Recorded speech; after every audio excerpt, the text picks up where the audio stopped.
You know what I really like that a lot of podcasts do?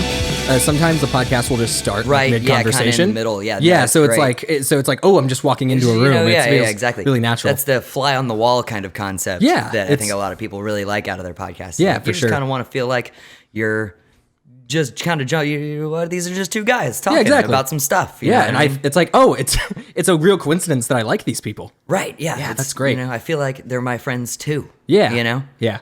So we should go ahead and do the intro then? Yeah, I guess so. Okay, cool. Hey, everyone. Welcome to Nugatory Conversations. This is episode 3, right? Something like Third that. one? Something. Sure. Yeah, episode 3. Yeah. I don't have anything else to say at the very beginning here. Do you? No, I'm Scott. Okay, cool. You're Scott. I'm Cole.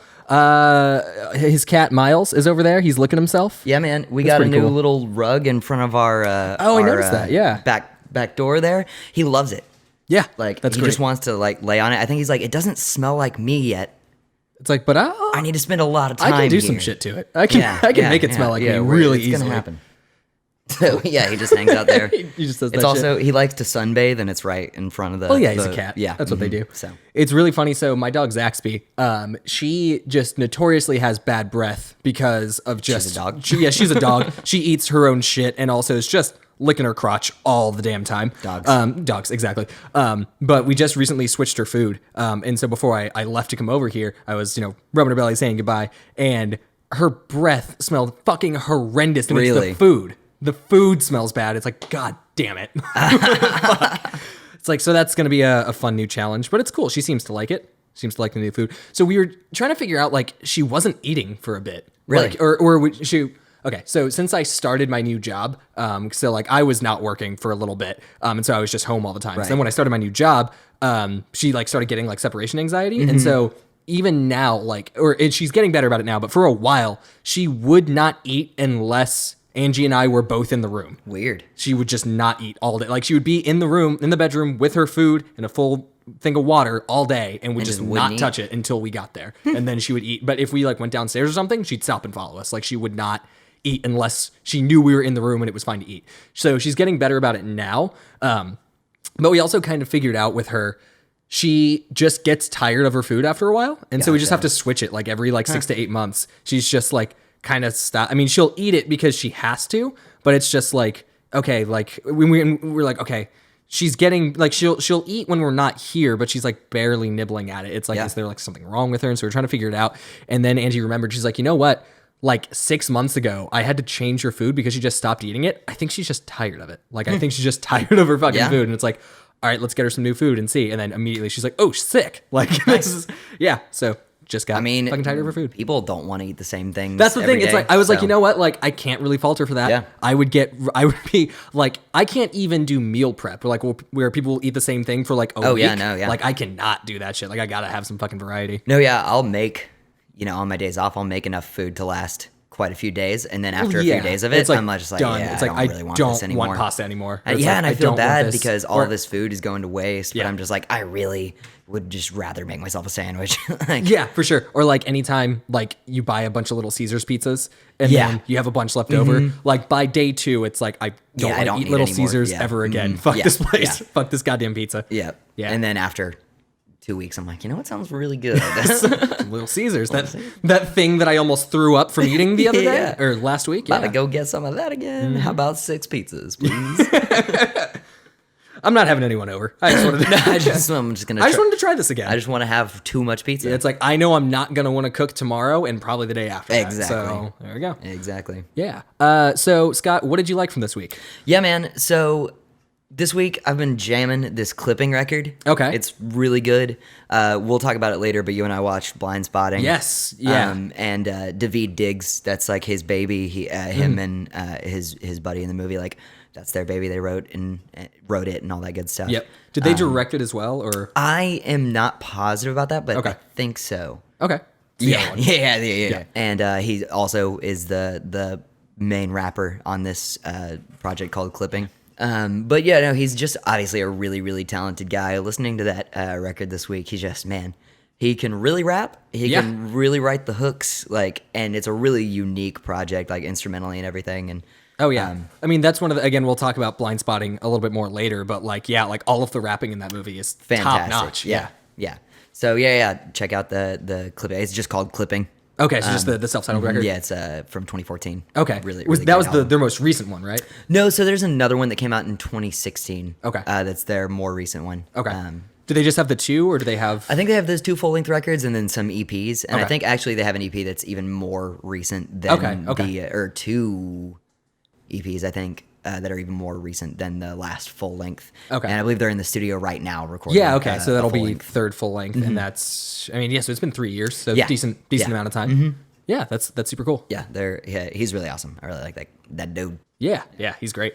So I had a couple different ideas for picks. I knew I couldn't pick the Flying Lotus record twice in a row, so I opted not to do that. There's a lot of things I was really into this week. Like Matt Bronger put out a new stand-up special, which was Yeah, fun. was it live in Portland or Finally something like live that? in Portland. Yeah, it's good. I enjoyed it. I watched Where did that you last watch night. Amazon Prime. Did you rent it or is it on No, there? you can stream it. Nice. Yeah, I'm gonna check that out. It's good. I enjoyed it. I think I liked Big Dumb Animal a little bit more, but this was still really. It was new Matt Bronger, so it's like cool. Yeah, I'll take no, it. I've actually last night I was listening to the most recent episode of Advice from a Dipshit. I think he's a really funny dude. Yeah, he's great. There are just like a couple things, but so in therapy, my therapist was talking to me this week about basically making the active choice to take time to do pleasurable activities. For sure. Instead of just doing something that's easy or doing something that's like, okay, like this is fine enough, but I'm not like getting a lot of enjoyment out of this, but like it requires the least effort. So I'm just doing that. Like actually writing out activities that bring you pleasure and making the time to engage in those, which is, I mean, there's been all kinds of studies on the positive effects of that. And even just in general in your own life, like if you take the time to do something that's going to get you in a good headspace or will energize you or something, like you will be more productive throughout your week as I've well. been really trying to focus on that kind of thing as well. So for me, that thing is getting back into No Man's Sky. Oh, nice. So that is one of my favorite games ever. In 2016, when it came out, that game did not leave my PS4's disc tray for I think like 4 months. Nice. Like it was like the only thing I was playing for a while. I was one of the few people that loved that game at launch. Most people are on board with it now because of how much it's changed over time. Specifically last year, they put out the next update. And that's an amazing update. And they've done small, but still significant updates since then. And they've changed a lot since that big update last year. But even next was like I think their 4th giant free content update. Wow. So the game had been like getting these huge updates for 2 years up until that point. But yeah, getting back into it now, and they're gearing up for another big update pretty soon. I think it's like next month or maybe July. But they're adding VR support. That's what- they're I adding heard tons about of that. other shit, and they've showed off a little bit of VR gameplay, and it looks outstanding. But yeah, just getting back into No Man's Sky and listening to The Comet is Coming and or Flying Lotus or just some the new Billy Woods record. I put that on last night while I was playing. It's just great. It's a game that, and it's really interesting because I don't really like any other game like No Man's Sky, but I love No Man's Sky specifically. Yeah. Because like you pretty much could call No Man's Sky just like sci-fi Minecraft. Right. But like I don't really enjoy Minecraft. Not that I think it's objectively bad or that like no one else should enjoy it, because I think it's a fantastic game that should exist, but I just don't personally get a lot out of it. But like with No Man's Sky, it's just, for me, the goal is to just explore and like see some cool shit. Basically, just get a little stoned and put on some cool music, or just listen to the music that's on there, because 65 Days of Static rules, and they did the music for it. And just like see some planets that look like 70 sci-fi novel covers. Like that's the enjoyment for me, is just seeing the new shit. But the new mechanics that they've added to the game, they really change the way you interact with the planets that you're already on. Nice. So for me, my goal is always like, okay, I want to see this shit, and then I want to go to the next area. So it's like, okay, before you go to the next area, you have to fuel your warp drive. And so in order to do that, you have to fuel your hyperdrive. And so before, it was like, yeah, you just need to make antimatter and then some other like type of fluid, and then that gives you your warp cell. Gotcha. But now it's like, okay, now you have to get antimatter and then antimatter housing. So you have to make like the actual container that it goes in. So you make that, and like the housing's pretty simple to make. You just need like basically ferrite, which used to be iron, and that's another thing. They changed a lot of the names of the stuff. So like me going back into it after not playing it for a while, I was like, shit, like where's plutonium? And it's just like, that's carbon now. It's just like, wait, I thought carbon was this. It's like, that's a different thing. And it's just like, okay, now sodium is zinc, and it's like, oh shit. So it took me a minute, but then it's like, once I started doing it, I'm like, this is better though. Like this makes more sense. And like what resources you need to fuel certain elements and like certain pieces of hardware make a lot more sense.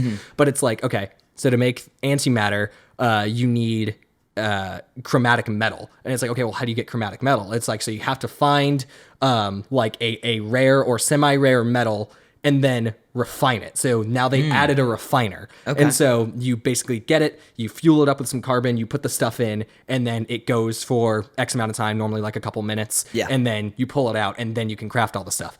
And so it's a really interesting way of being like, okay, I really need to explore this planet and find what I'm looking for. Or if it's not on this planet, explore this star system to find what I'm looking for. Whereas like those elements were always there in the game, but now like it's forcing you to it's like kind of making you interact with it, but it's still just super pleasant and super nice. And it's again just like kind of changing what you can get out of each planetary encounter. Yeah.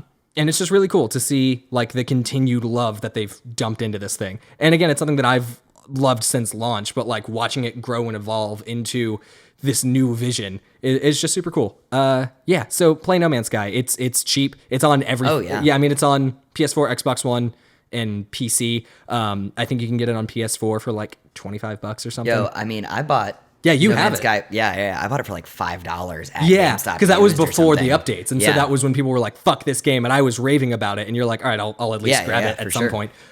Yeah, it's stupid fun, and it's cool too because like it does have like the survival elements and like the crafting elements and stuff, which I don't like in any other game. Right. Like I really don't like survival games. I like light survival elements because I know you got really into Ark Survival Evolved. Yeah, and I cannot get into that game. Yeah, I like that stuff. But. Yeah, and I think the reason is that like there's like kind of like a pressure to the survival because it's just like shit's coming for you. You have to survive. Yeah. Whereas with No Man's Sky, you get that occasionally. Like sometimes you'll land on a planet where the Sentinels are hostile and they'll fuck you up on sight and you've got to run. Okay. So you get that sometimes, but it's certainly not all the time. Right. And there's even now they've added they've put more into the economy systems. So sometimes it's like, yeah, like even if all the individual planets are fine and nothing's going to come after you, sometimes there's just a lot of turmoil in that star system. So if you're flying between planets, like someone might come and try and rob you. So you have to defend yourself. Gotcha. But even before that, they'll communicate with you. So it's like you have 5 seconds to respond to them. Otherwise they're going to attack no matter what. Gotcha. So you can try and negotiate with them. That's cool. And so it's just like, hey, give me this amount of units. And so it's just like, okay, you can either give it to them. You can be like, I'll give you this much if you just leave me alone, or you can be like, go fuck yourself and then engage in a dogfight. Yeah, that's neat. It's just chill, and I like it a lot. Yeah, no, that's awesome. That's something that's actually kind of one of the reasons why I picked up Final Fantasy VII was to have just like kind of a more relaxed, it's just video game experience for sure. Than so I mean, I may have already brought this up, but like I was playing Cuphead. And I was playing Tetris 99, and both of those are and so Bloodborne. Intense. All these games are like kicking my butt. Yeah. And we're not like relaxing experiences. No, I find those games all fun. Yes, but absolutely. But time and a place. Yeah, definitely. It's like eventually it's like, okay, well, I just got done getting my butt kicked at Cuphead, and now I want to play something else, and it's like, oh, so just go play another game where I'm gonna get my ass kicked the hell up for a little while. I was like, no, that's not what I'm looking for. That's one of the reasons why I totally get why a lot of people aren't into Super Smash Brothers, because like I love Super Smash Brothers, but when someone's like, I can't get into it because it's so hectic and it stresses me out, I'm like, I 100% understand. I get it too. It is not for everyone. I think that Super Smash Brothers is kind of like Pokemon in that like it's hard to get into if you didn't have it as a kid. Right. Like if you are just like, if you try to get into Pokemon as an adult, but you didn't really play them as a child, it can be done. And some people really, like my sister really gravitated towards Pokemon Let's Go, and she had never played Pokemon as a kid. But like, yeah, for some people, it's just like, this is just kind of dumb. It's like, this isn't really what I want out of an RPG. And it's like, I understand. Like, it's not like if you didn't have that as a child, it's hard to like adjust your perspective and be like, okay, so this is like kind of simple, but it's still charming, I guess. But so I understand. For sure, yeah. If you're not already acquainted with the world and everything, you didn't grow up on it just to be introduced to that stuff. Yeah, for sure. And I think it's especially the case with, again, something like Super Smash Brothers, where it's so goddamn insane. Yeah, but it's just so much like going on. But like Super Smash Brothers for me was like the defining fighting game of my childhood. Like that was what I played way more than any other fighting game was Smash. So it's like that kind of set the standard for me. So like what I expect and what I enjoy out of fighting games all comes from my experiences with Melee when I was like 10 years Yeah, old. definitely. Yeah, for sure. Yeah. I think for a lot of us that was kind of the case because even if like I had the original one on Nintendo 64, Yeah. and that was a game that I was allowed to play Yeah. at the time. It was a fighting game that I was Yeah. allowed to play. You know what I mean? Well, yeah, because it's got everyone's favorite Nintendo characters, and it's Right. not rated T or anything. Yeah, So it's exactly. like, yeah, okay, it's a family friendly game, but it's still a badass fighting game. Yeah, exactly. So yeah, and then ever since those games kept releasing, it's something that you kind of keep up with. And I know a lot of people, it's definitively Melee. Yeah, for sure. I think there are some, like, on a technical level, I definitely get why a lot of people are like not into Melee as much. It's also a big part of it is like the fan community for Melee is like one of the worst fan communities like on all of the internet, and that's really fucking saying something. That Like is when really you're saying talking something. about like, I mean, if you're saying any online community is the worst one, it's just like, okay, you know what you're saying when you say that, right? Like, you know what's online, right? Yeah, like exactly. the alt-right and like all those guys are on there. It's just like Melee fans are maybe worse. And Rick and Morty fans are out there too. Yeah, exactly. Yeah, so it's like, yeah, it's kind of rough. But at least it didn't have like, I didn't even know this until recently. You know, so I didn't really play. How much of Brawl did you play? Because you actually had. Yeah, a Wii. I had. I never had a Wii. I played it growing up. quite a bit. I had a Wii, and I had some games for it, but I actually didn't really use my Wii very much. I wasn't really a big fan of the controllers. Okay, gotcha. For those games, And that in totally particular. makes sense for us in our age group because at the time that the Wii came out, and we've talked about this a little bit before, but not on the podcast though. So it's like around that time, that's when like the world of video games really started to lean into being edgy. Yeah. And you saw that a lot in the early 2000s with just the rise of the PlayStation and Mm-hmm. the Xbox. And even going further back than that, like the Sega consoles, like their whole marketing thing, like the reason Sonic the Hedgehog was so popular was because he was way edgier and like had an attitude and Yeah. stuff. So like you saw that sort of thing starting back then, but like in the 2000s was when it really, like the world of video games really dug into like, we want gritty stories, we want edgy shit. Right. And so for the Wii to be so family friendly and to be so like not really about that, but still just like the kind of nice, pleasant Nintendo attitude that they've always had. And also the main selling point being how accessible it is and also the motion controls. Yeah. I totally get why like people our age or who were our age at the time. So 2006, I was 11. Right. And so all of us at that time were just like, I want an Xbox. Like I want all the cool edgy shit. Yeah. So like I totally see why like at the time we weren't super into it. Definitely, and really the only reason why I wanted a Wii was so that I could play Twilight Princess. Yeah, exactly. And that game I definitely played quite a bit of. And that was also Twilight Princess was like that was the edgy Zelda. It was, like, that which was is funny because that wasn't exactly why I played it. I just I was excited for a new Zelda game. But then also, Skyward Sword came out. Oh yeah. And like I did not beat that one. That's and fine. That was the not edgy one. Yeah, there were a lot of reasons. To I think not it's play really that. interesting It wasn't that just like it wasn't edgy, but it's so weird though. Like with Skyward Sword because that's one of those games that critically reviewed really really well. Like I think IGN gave it like a 10 or a 9 or something like that. Like it got terrific scores from critics, but it was the players that were like, this is not really. Yeah. This is. bomb bowling. Yeah. But say you got bomb bowling. You got just so much and I think part of it too is that it had like a 5-year development cycle. Like it took forever to come out after. Yeah. Because I think the one before that was what was it? Fucking Spirit Tracks on the DS. I think was Okay. the last one before Skyward Sword. I might be misremembering. I'm not sure. I didn't that, have a but- DS or Yeah, anything I like think that was so. the last one. But I mean, obviously, the one before that on consoles was fucking Twilight Princess. So Right. like it had been so long since that, and then for it to be what it was, and not even necessarily that it was like more bright and like not as edgy, but it was just like, holy shit, there's so much fucking meandering in this game. Like, Yeah. oh my, let me swing a sword around and hit shit. Like, Yeah. oh my god. Man, I'll tell you what. One thing that sticks out in my head about that game was that every time you found a rupee that was over 1, Yeah, it would like do an animation yeah. It's like, where dude, like you held it up and brought up a text box where it's like you found 5 rupees. It's like, cool, I got yeah, it. man. I don't That care. should have happened maybe the first time. Yeah, exactly. I And don't then need it every never single again. time. Like it's enough for me to pick it up and then look at the counter in the corner of the and, screen. like, That's enough. I yeah, don't in need the a fucking previous animation. games, it would a rupee would pop up above your head. Yeah. like the color that it was. Make the little noise. and then in the counter it would be like +5. yeah, exactly. that they had it right before. Need. Yeah, that's all you need. Yeah. But yeah, I remember that being just so frustrating. I was like, why would it do? I thought that I was doing something wrong. Yeah. Yeah. I was like, I don't need a notification every single time I find 5 rupees. Like, it was like, do I have it on dumbass mode? Right. Like, can I adjust this somewhere? That's how I felt, for sure. Like, or can I at least turn tutorials off or something? Yeah. But going back to what we were originally talking about, Smash Brothers and Brawl, or this isn't even what we were originally talking about, but I wanted to go back to this. So Brawl had random tripping. You could just trip sometimes. Oh, weird. Yeah. And so I get why people are like, oh yeah, Melee was so much better than Brawl because fucking at least you didn't trip randomly. Yeah, that's real It's dumb. like, yeah, I get that. You don't want that in a fucking fighting game. That makes no sense. Especially in such a precision fighting game like fucking Absolutely. Smash Brothers. Like, you're telling me like, oh yeah, sometimes you'll just fall over. It's like, what?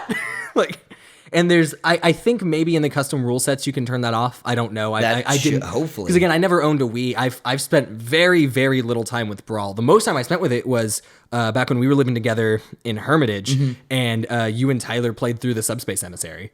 That was the most time I've ever spent with Brawl was just kind of watching you guys go through that. Yeah, that was fun. And it was neat. It was enjoyable enough. Yeah. I mean, the story wasn't super coherent, but like it was, oh, look, it's all my favorite characters. Cool. No, yeah, definitely. Like, I mean, it's No, that was a fun thing they did. I think that they got it a little bit better on Ultimate. Yeah, Ultimate. Yeah, for sure. That was a really I think Ultimate's story was a little too long. It was a little bloated, but it was still fun. I mean, I though. never finished it. Yeah.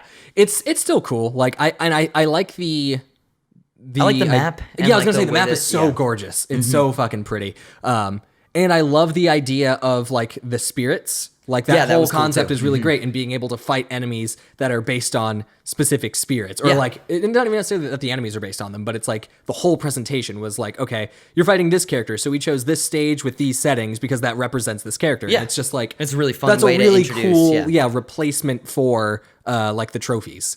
From previous games. Like I think that's really cool. I do wish there was like at least like a paragraph, or not even a full paragraph, but at least like a sentence or two describing like this character was from this game and they're significant for this reason. Yeah, but because there's some stuff that there's also you're just like not aware of. a fucking 1,000 of them, and so it's like I could not expect anyone to write descriptions for that many characters. Like it's way too fucking much. So they definitely went for quantity there, but I think it overall worked really well. It's cool because it's just fan service on fan service. Oh yeah, and really that's what fun. Smash is. Yeah, like, well that's what it's really fun. That's what you kind of come to it for. So yeah, absolutely. Yeah, I don't remember why we started talking about. Oh, shit's hard to get in. Smash is hard to get into if you didn't have it as a kid. Same with Pokemon. Yeah, we were talking about that. Yeah, stuff, I don't remember why we got there. It doesn't matter. Doesn't matter. Yeah, that's kind of what we do. This is not like the way we're talking to each other and just going on these rabbit trails. It's not something that we're intentionally doing for the podcast. That is literally just how Scott and I talk to each other, and always have ever since like we were in middle school and high school. Yeah, like I have so many memories of just like. I remember one time in particular, you came over to my house and you were about to leave, and we just had like we were just gonna have like a brief conversation before you got in your car. You mean every single time? Yeah, pretty much every single time. Yeah, but like we were standing in front of my house for like an hour. Yeah, like just standing in front of my house, and you had your keys in your hand, and we talked for like an hour, and then eventually like. Oh yeah, I was leaving. I'll go ahead and peace on out of here. No, it's so funny how we can come up with so many things to talk about while you're on the way out the door. Yeah, no, exactly. It happens pretty much every single time we hang out. And it's as if we hadn't already spent hours and hours and hours talking. Also just doing the exact same fucking thing. Yeah. No, yeah, it is definitely. This is just what we do. I also, both of our dads are that way. Yes, absolutely. Yeah. Yeah, 100%. I think our dads have met, obviously, and they have had rode in a conversations. helicopter Yeah, I was going to say together. the first time we actually like really interacted with one another was, so my dad, for a while, he flew the helicopter for the police department. And so technically my dad was a cop, and I know all cops are bad, but give my dad a break. It was just an opportunity to fly a helicopter. That was really what he was in it for. But yeah, so like, but a lot of the time, like the cops don't use the helicopter that often. They really don't use it that often. So my dad just had a shitload of downtime. So a lot of times it was just like, yeah, there's pretty much nothing happening today. Like if you guys want to like come up here, like I'll take you for a ride in the helicopter. And my like, dad was like, hell yeah. Yeah, exactly. Yeah. And so they were band dads. Yes. Yeah, exactly. Because we were in the marching band together. And so it was just like both of our dads were like former stoners that liked Metallica. Yeah, So I think yeah. they just immediately were like, you, like, yeah. Like they spotted each other from across across Oh, the, I know. yeah. Wreckage in a storm, bro. Exactly. It's just like, holy shit, you're normal. Like, damn. Like, Yeah. all of these fucking LCA moms. Help me. LCA isn't like a hip like acronym or anything. That was just like Legacy Christian Academy was where we went to school. So that wasn't, if you're like, oh, like I got to start calling moms LCA. It's like, that means nothing. Don't. But yeah, so first time we actually like hung out, like, cause we were aware of each other. We weren't really like friends. But then you came to my dad's work and just rode in the helicopter. And didn't you say that like you didn't want to do it? I totally didn't. I thought you were a dork. Yeah, no, and I was. That's fair. Yeah. Like, that's I mean, totally I was fair. too, though. That's yes, absolutely. Yeah. So like, no, there's no.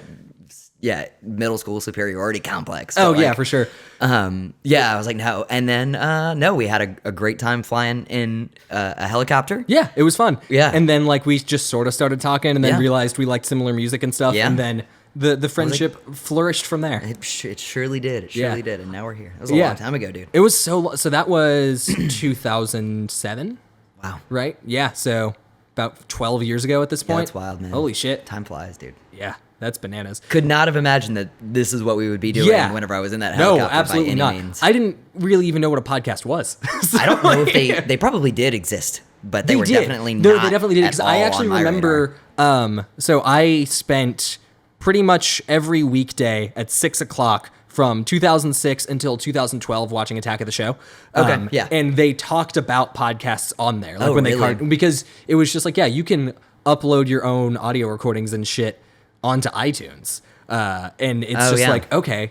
Like, so anyone can just do this? And so like, I still didn't really know what it was until many, many years later. But I remember hearing about it and being like, oh shit, like you can just put something on the iTunes store. Yeah. Like, you can just put it on there. No one will stop you. Right. That's crazy. You don't have to have like a distribution deal, or like, you don't even have to know what just you're do it. doing. Yeah. You don't even, obviously we anything still on don't, there. but yeah.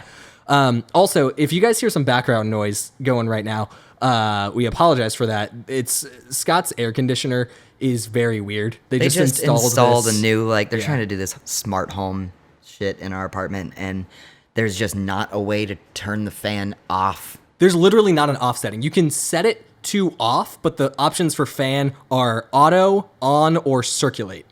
So that's like, you Hopefully, can't turn it there's off. always got to be something. Last week it was yelling at us. Yeah, last week it was just fucking This week, beeping, the and we had fan to is just stop that. So Yeah. hopefully we'll get our shit together, or I'll get my shit together at some point. We can and break it figure with a out how hammer to- if worse comes to Yeah, worse. yeah. I I think that.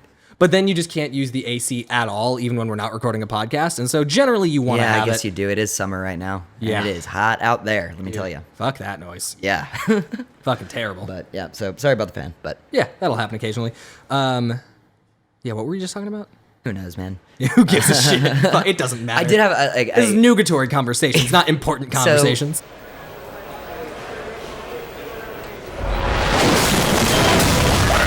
I honestly think Nathan Fielder might be the funniest person alive. maybe like, Because I've never, here's the thing. He's so funny, but I've never seen him laugh. I have Wow, yeah, never that's seen true. him laugh. But because he can figure out in an instant the single most incorrect thing to say in any given situation, Yeah. and then say it with a straight face. Yeah. Like just immediately. yeah, and no, I it is- wish that's like a he, superpower, dude. and it's the fact that like he's so socially awkward and is works, just yeah. kind of weird around people, but he knows how to weaponize it. And it's Yes. just like, that's a power level that I strive to And achieve. yeah, that the show thrives on that. Yeah, That's- absolutely. No, that's an awesome show. I actually, it's been a while since I've seen it. I might have to go back on that one. And the thing is, I think he's still like doing that sort of thing, but in seems like- private. Because yeah. you remember, so it was like New Year's. He posted this photo on Instagram, and he's just like, hey everyone, Happy New Year's or whatever. And then in the background, you saw something on a computer that said, Yeah, I didn't like, see this, but you were telling me about yeah, it. so it's basically, actually, let me pull it up because I'm gonna phrase it wrong. Not Bathenfielder. That guy's a Nazi. Here we go. Okay. So it was, it says Happy New Year, and then in the background he has a computer open, and it's a web page for MIT, and it says a startup is pitching a mind uploading service that is 100% fatal. And if you read that article, like if you go and find it, one, it's from a while ago. It's Okay. from like 2018 or maybe even like 2017 or something. It's from a while ago. But basically, it's like there's this company that's like, yep, we're going to upload your brain to the internet. But the only caveat is that it 100% will kill you. Right. It's like, so later we'll put your brain into like a robot or something, but right now you will die if we upload your brain. Yeah. But it started talking about how in the state of California, there's a lot of stipulations around physician-assisted suicide. Right. And so it's like, oh, you can't do it. Like you can't, if you have like a terminal illness or whatever, or, and you like, you know, there's no hope for you and you would rather just go peacefully on your own terms. Essentially presenting a loophole. Yeah, exactly. They don't let you do it. So it's basically just like, okay, what if we say that we're uploading your consciousness to the internet? Yeah. Could you kill yourself then?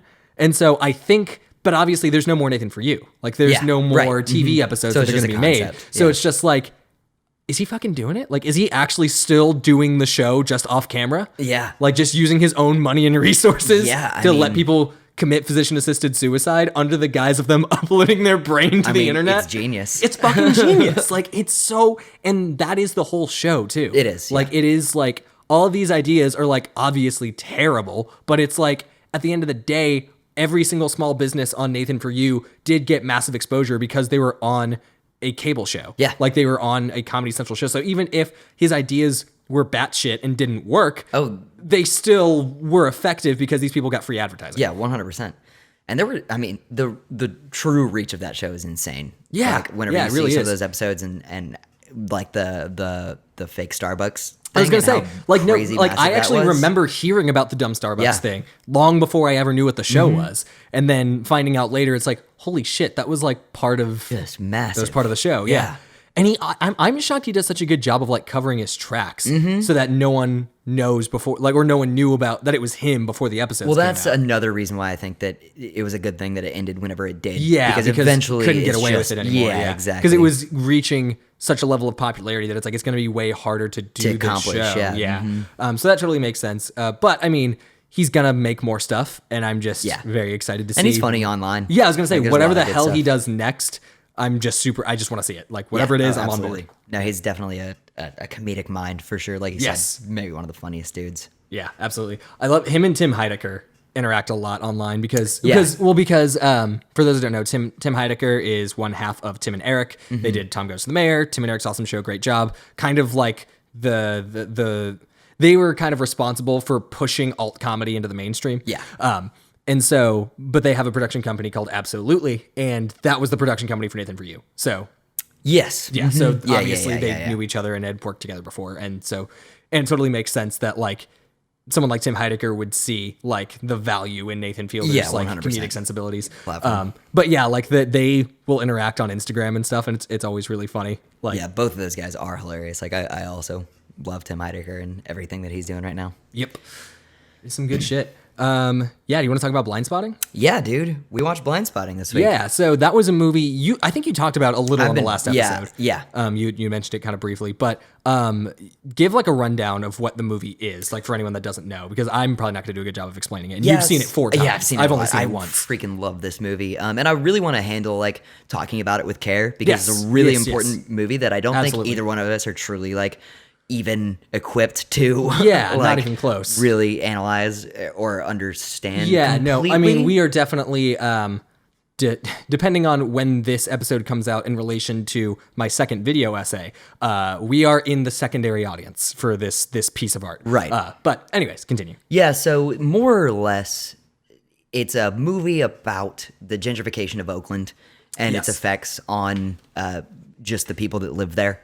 But within that like realm, there's so many different little things that are tackled as far Yes. as like cultural dissonance. Yeah, and it's such a great thing that it was handled that way because that is so reflective of reality. Right. Like one of the things, and we'll talk. I know we're going to talk about this later, but with problem areas, is Yeah. that the whole premise of that show is that like there's not one solution to these issues. Like Exactly. they are incredibly complex, and so to show like this movie does a great job of showing like how multifaceted these prevailing issues are. Absolutely. And it definitely brings to light some concepts that I just couldn't have even fathom before I saw it. And you couldn't possibly. Right, Like, yeah. we're white dudes that live in Tennessee. Like, Exactly. There's no way that we could ever know about this. But it definitely, after seeing it, man, I remember I watched it just like by myself. Yeah. In my bed the first time that I saw it, and I was just like, just so impacted by the movie. By the end of it, I was just like, wow, like this is an incredibly important story. Yeah. And I'm so glad that I was privy to it, and I feel like it's something that I just really want everybody to see. Yes. Like, No. I think it's a really important story. Yeah, no, please go watch Blindspotting if you can. Do you know if it's available to stream anywhere? I don't think it No, is. I rented it on iTunes. Okay, yeah. So you can rent it on iTunes or Amazon. Give them your money, seriously. Yeah, pay a couple bucks for it. I really watch hope it. they continue to make more It is stuff. out on Blu-ray now. That was Yeah. how we watched it the last week. Actually, I wonder if there's like commentary and stuff like that. I need to see what else is I would on love there. to watch that the would be director's awesome. commentary. Yeah. Because did you get it at like Target or? Yeah, I like, got it at Target. It was on sale. It was like $15. Oh, that's right. Yeah, because we talked about it. Yeah. Yeah. So you can snag the Blu-ray copy of it if you rent it and enjoy it. Give them your money; they deserve it. But I think what's really important too to talk about with this movie is the execution, because that is where this is what makes it unique. Because obviously, it's like they're not the first people to talk about like gentrification in film. Yeah, they're not or the just first racial ones to talk. issues Yeah, in racial general, issues yeah. in general. Yeah, but its delivery is so unique and so impactful because you have moments. It is a very funny movie. It's it is so very, funny. very, very funny. One of the funniest movies I've seen recently. And not in a way that makes you take these things less seriously. No, not at all. It doesn't joke about its serious content. Yes, It exactly. jokes to you because that's real. And that's the thing too. So like one of the things that I've learned so much in therapy is that like nobody is one thing all the time. Right. And that goes into like the idea of labeling.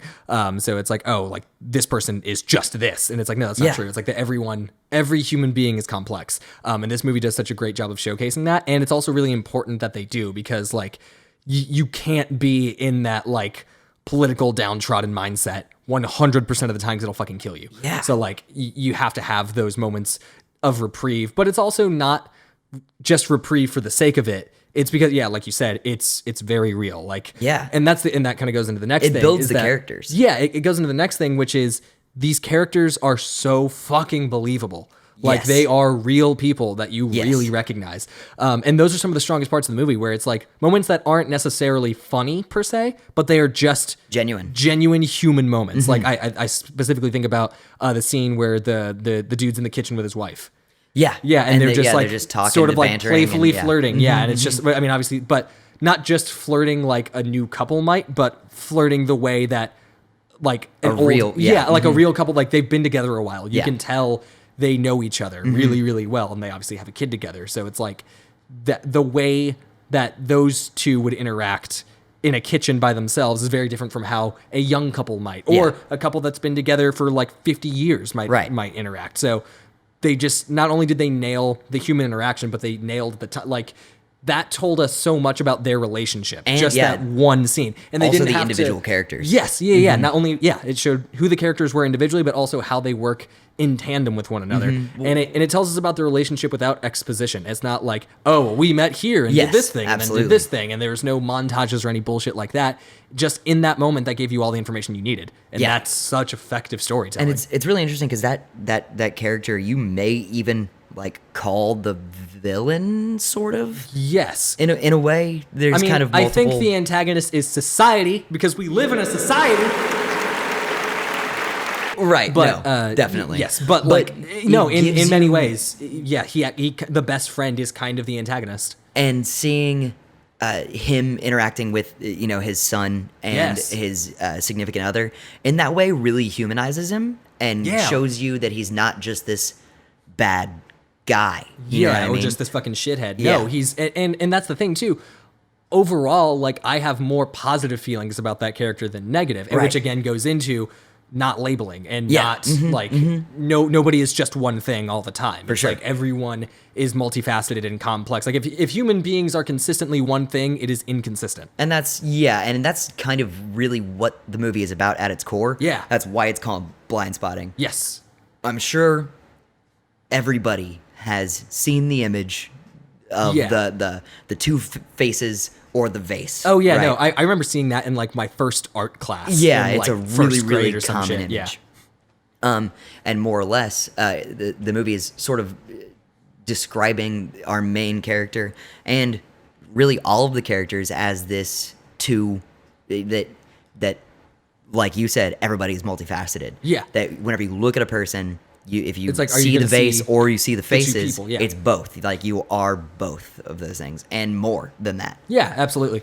And I think that like one of my complaints about the movie.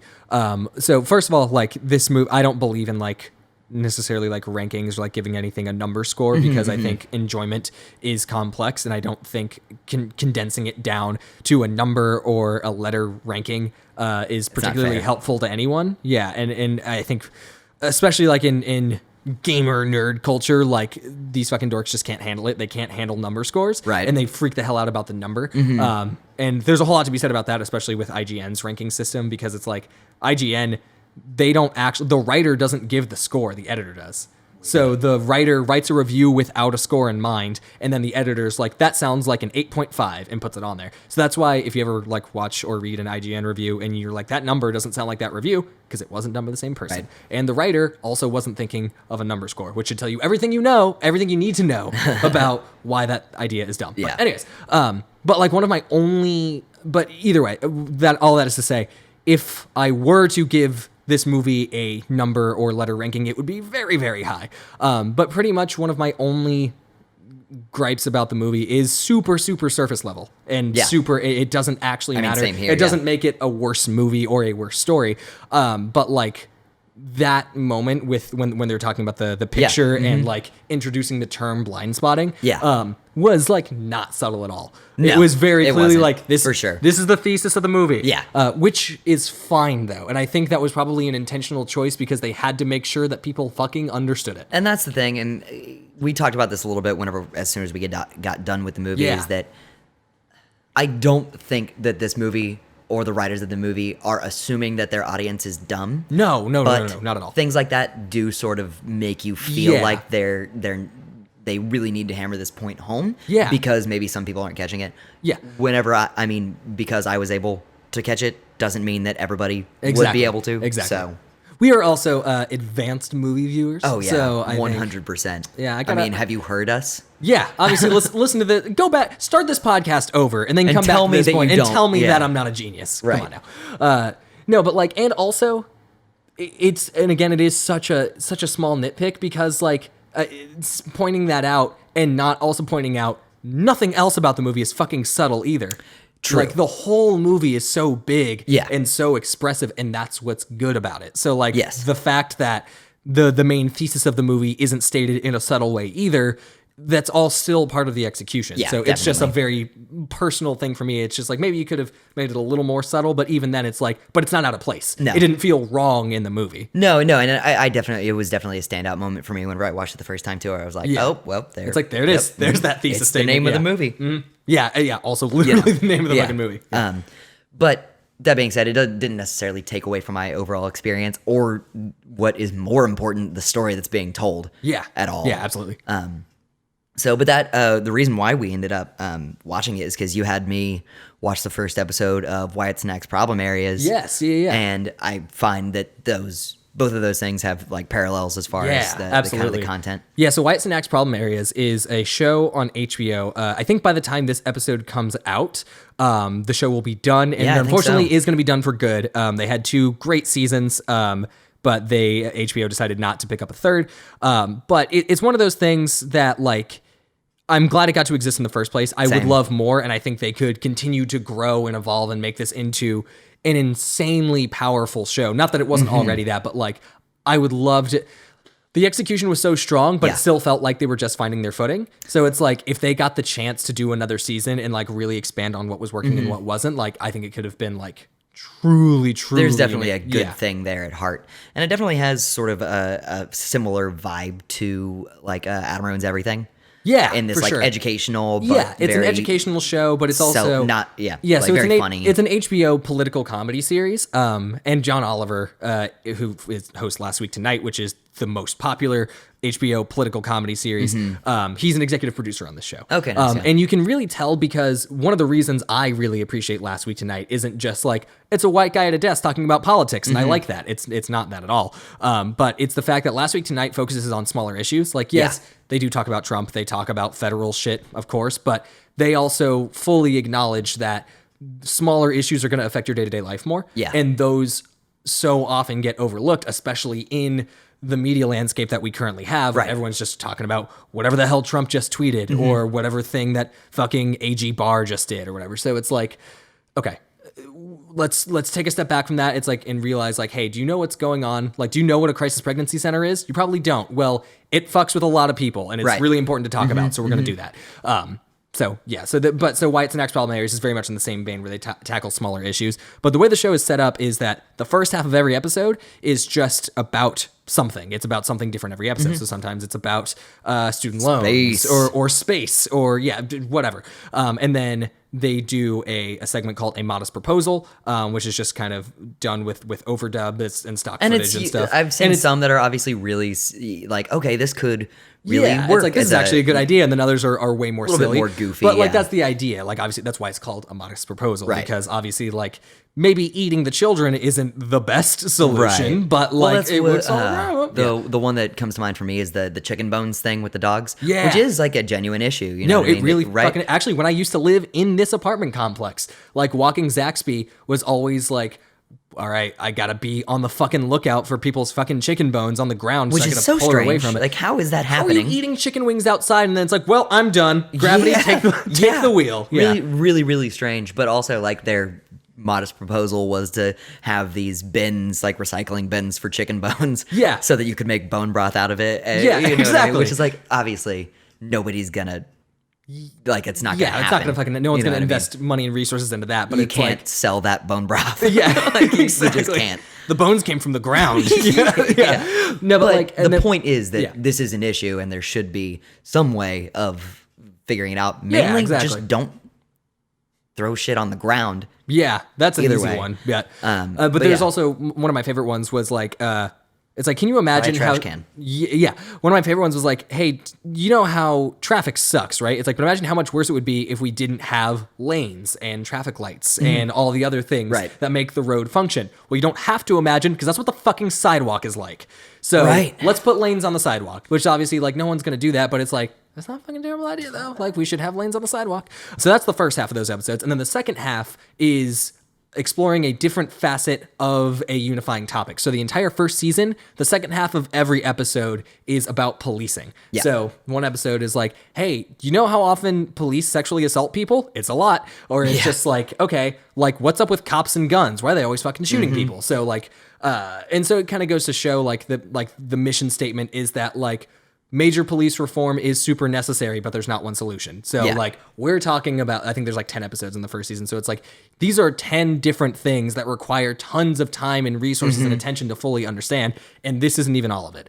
And then the second season, it's the same setup, but the second part of every episode is about schooling. So it's just about like student loans and like the private sector and school lunches and other shit like that. And I think the important thing about it is to show not even that there is a solution or anything like that. It's just to show the average person that these issues are so much more complex than they could possibly understand. Absolutely. Because people, of course, are out there going, well, you know, just take the guns away, or cops just all stop shooting people or whatever. And it's just, it's so just much like, more complex. And it's just like, obviously that's the ideal solution. Sounds simple, it can't but work it's that way. just it can't not work that way. You know what I mean? It can't. And it presents to you why it's not that simple. Yeah, absolutely. And like Adam Ruins Everything did a really great one on guns and was just like specific. And I loved that because it addressed something that pretty rarely gets brought up in the gun conversation, which is like how guns are largely and very unfortunately necessary for like marginalized communities, because it's just like, what the fuck are you going to do? Like, okay, there's gang violence in your neighborhood. You know that. What are you going to do? Or it's like, or fucking cops show up and like, you don't have any recourse to defend yourself whatsoever. What are you going to do? So, especially if the cops still have fucking guns. So it's like, obviously, ideally, it's like, just take the fucking guns away. But it's like, it's so much more complex than that. So much more. Yeah, for sure. So I really appreciated that. And obviously Problem Areas does that. But even more in depth when talking Yes. about like guns and policing because they stretch out the second half of every episode. The second half of 10 episodes goes into just this one topic. Yeah.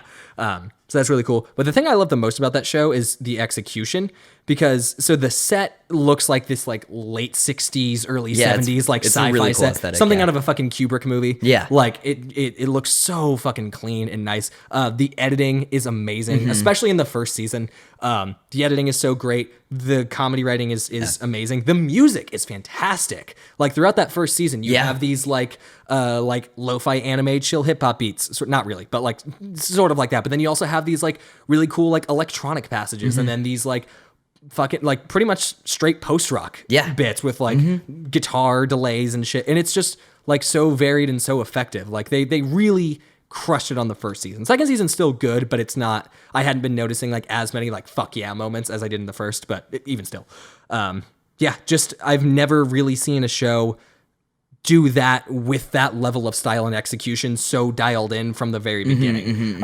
And so again, like it's a shame that it got canceled, but I'm just happy it got to exist in the first place. For sure. And hopefully Wyatt and all of those editors and writers all get to go on and do more cool shit in the future. And hopefully people will find this show and be like, holy shit, like all of these ideas are so good, and maybe make something of their own and can take those ideas and implement them. Like I found a lot of inspiration from their editing, like, and I used a lot of those ideas like in my fucking Sekiro video, and we'll be implementing more of those in future video essays, because it's just like, I mean, they have HBO money. Of course, they can hire fucking world-class editors. Yeah, and it's just like, holy shit, this is so good. Like, all of it is so good. Yeah, unless you're Game of Thrones. Unless you're fucking Game of... That's actually something I do want to talk about. Okay, so obviously the coffee cup thing was a big, and there was big also thing. a water bottle. And the water bottle. And then even the season before that, there was like a pickup truck in the back of a major fight scene or something like that. So... people like to be like, oh, these fucking editors, they fucking suck. They're just dumb idiots that don't care. No, it means they're overworked. It means they didn't have time. Like, it means they were so fucking... Because it was so rushed. No editor would leave that in on purpose. Like, or if they did, it was probably like a fucking protest of some kind. I was going to say, like that was maybe them being like, yo, like...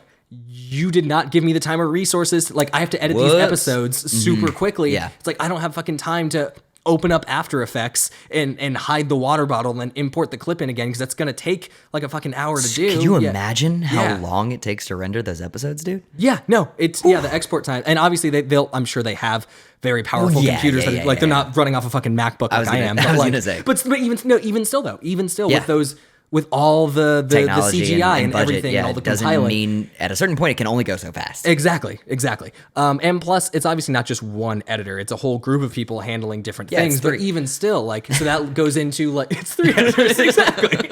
It's like you need like 3 guys, right? It's only 8 episodes. It's only 8 episodes. Yeah.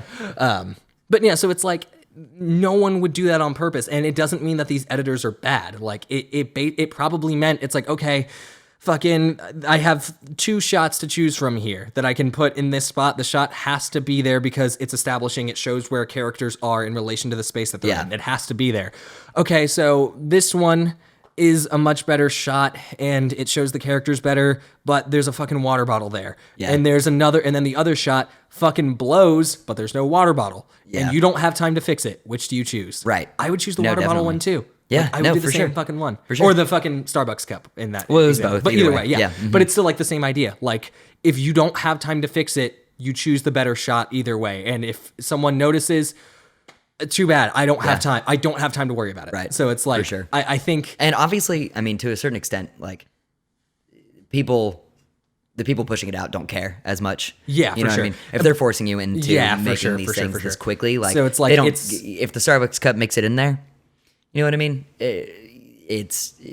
They're done with the show. Yeah, you know what I mean? They just want this out. And now. That's why I don't like they can deal with that backlash that the fans are going to have. There's a whole thing. So Jax Films shared this on Twitter, and he's just like, "Hey, like, this is not me being snarky or rude or anything, but it's like someone actually did a tutorial on how, like, if you wanted to hide the Starbucks cup in Game of Thrones, here's how you could do it in After Effects," and they did a step-by-step tutorial using that specific clip. And so some people would see that and be like, "Oh, these fucking lazy editors." So blah, blah, blah. It was that easy? Yeah, exactly. And they just didn't do it. They're lazy. But it's like, no, you don't. You have no idea how that editing process went. But for Jax Films, it was just like, this is actually super cool because I'm trying to teach myself After Effects, and so like, it's really cool to see a walkthrough with a specific example Oh, yeah, that I I was bet. already familiar Yeah, I with. bet. And so I was happy that he shared it. And then I was just like, okay, like I don't really know much about After Effects, but like I'm probably going to start learning it soon. So it's like, okay, like shit, that's really cool. Like that's a cool, and again, like it's a neat example. So it's like, Right. if you wanted to remove that sure. Starbucks cup, here's how you could do it. And I think that's actually what they ended up doing, because they did, for like, if you watch the episode now on HBO Go is or it whatever, gone? it's gone. Yeah, they edited it out. I think they did the same with the water bottle. They cut it out in post because they noticed it.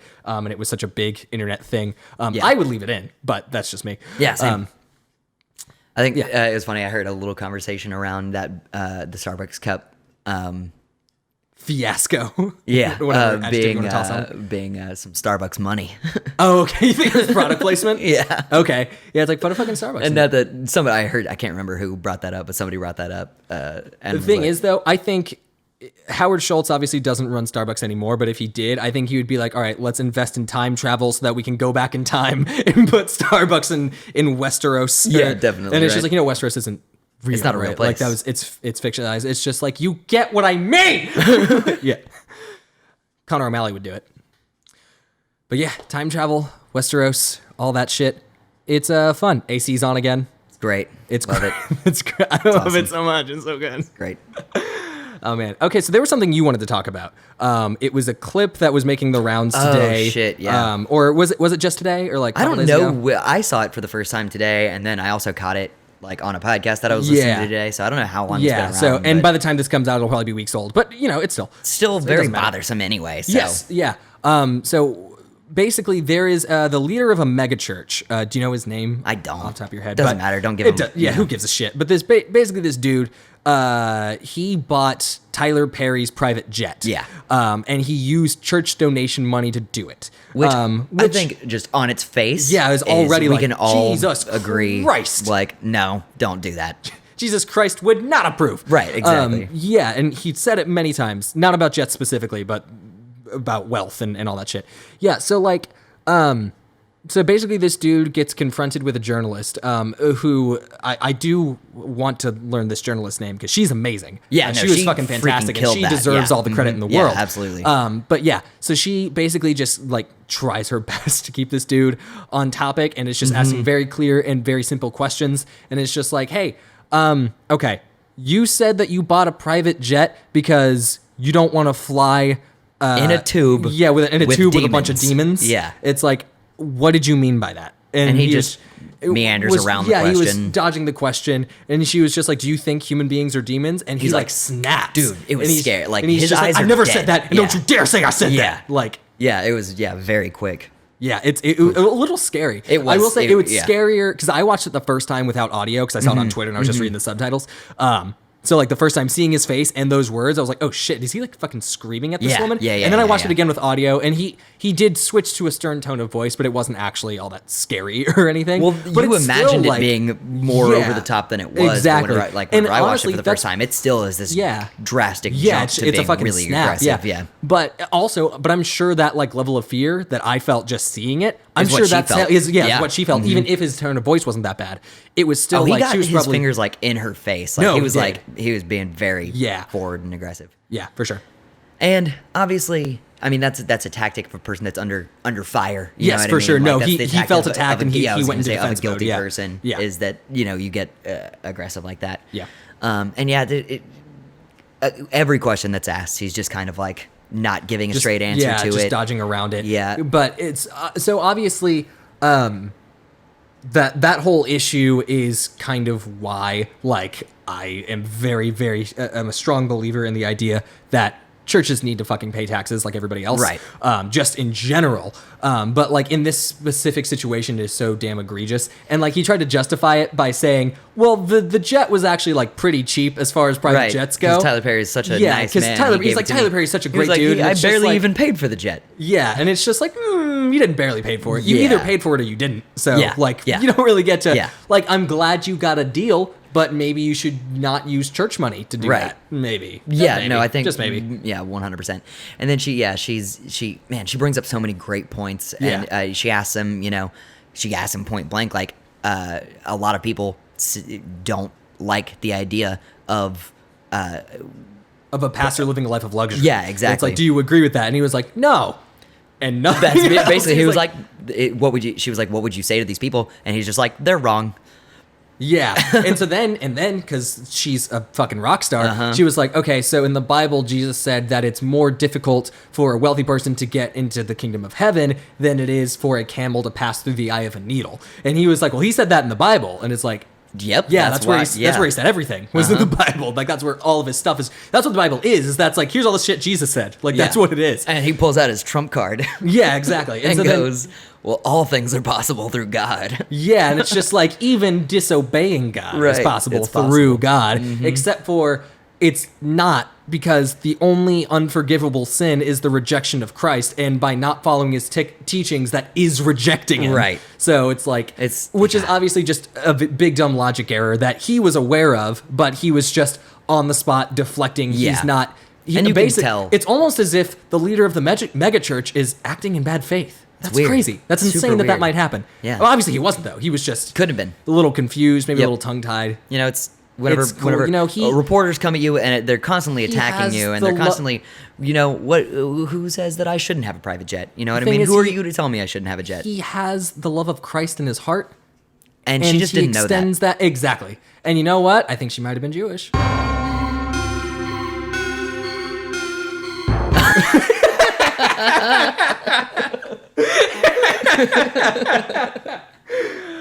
Oh boy. really Yeah, important. that was just, I saw that this morning and it was like, just made me, it was just a big reminder. Yeah. And that's just, exactly the entire response is just like, okay, you're just a liar.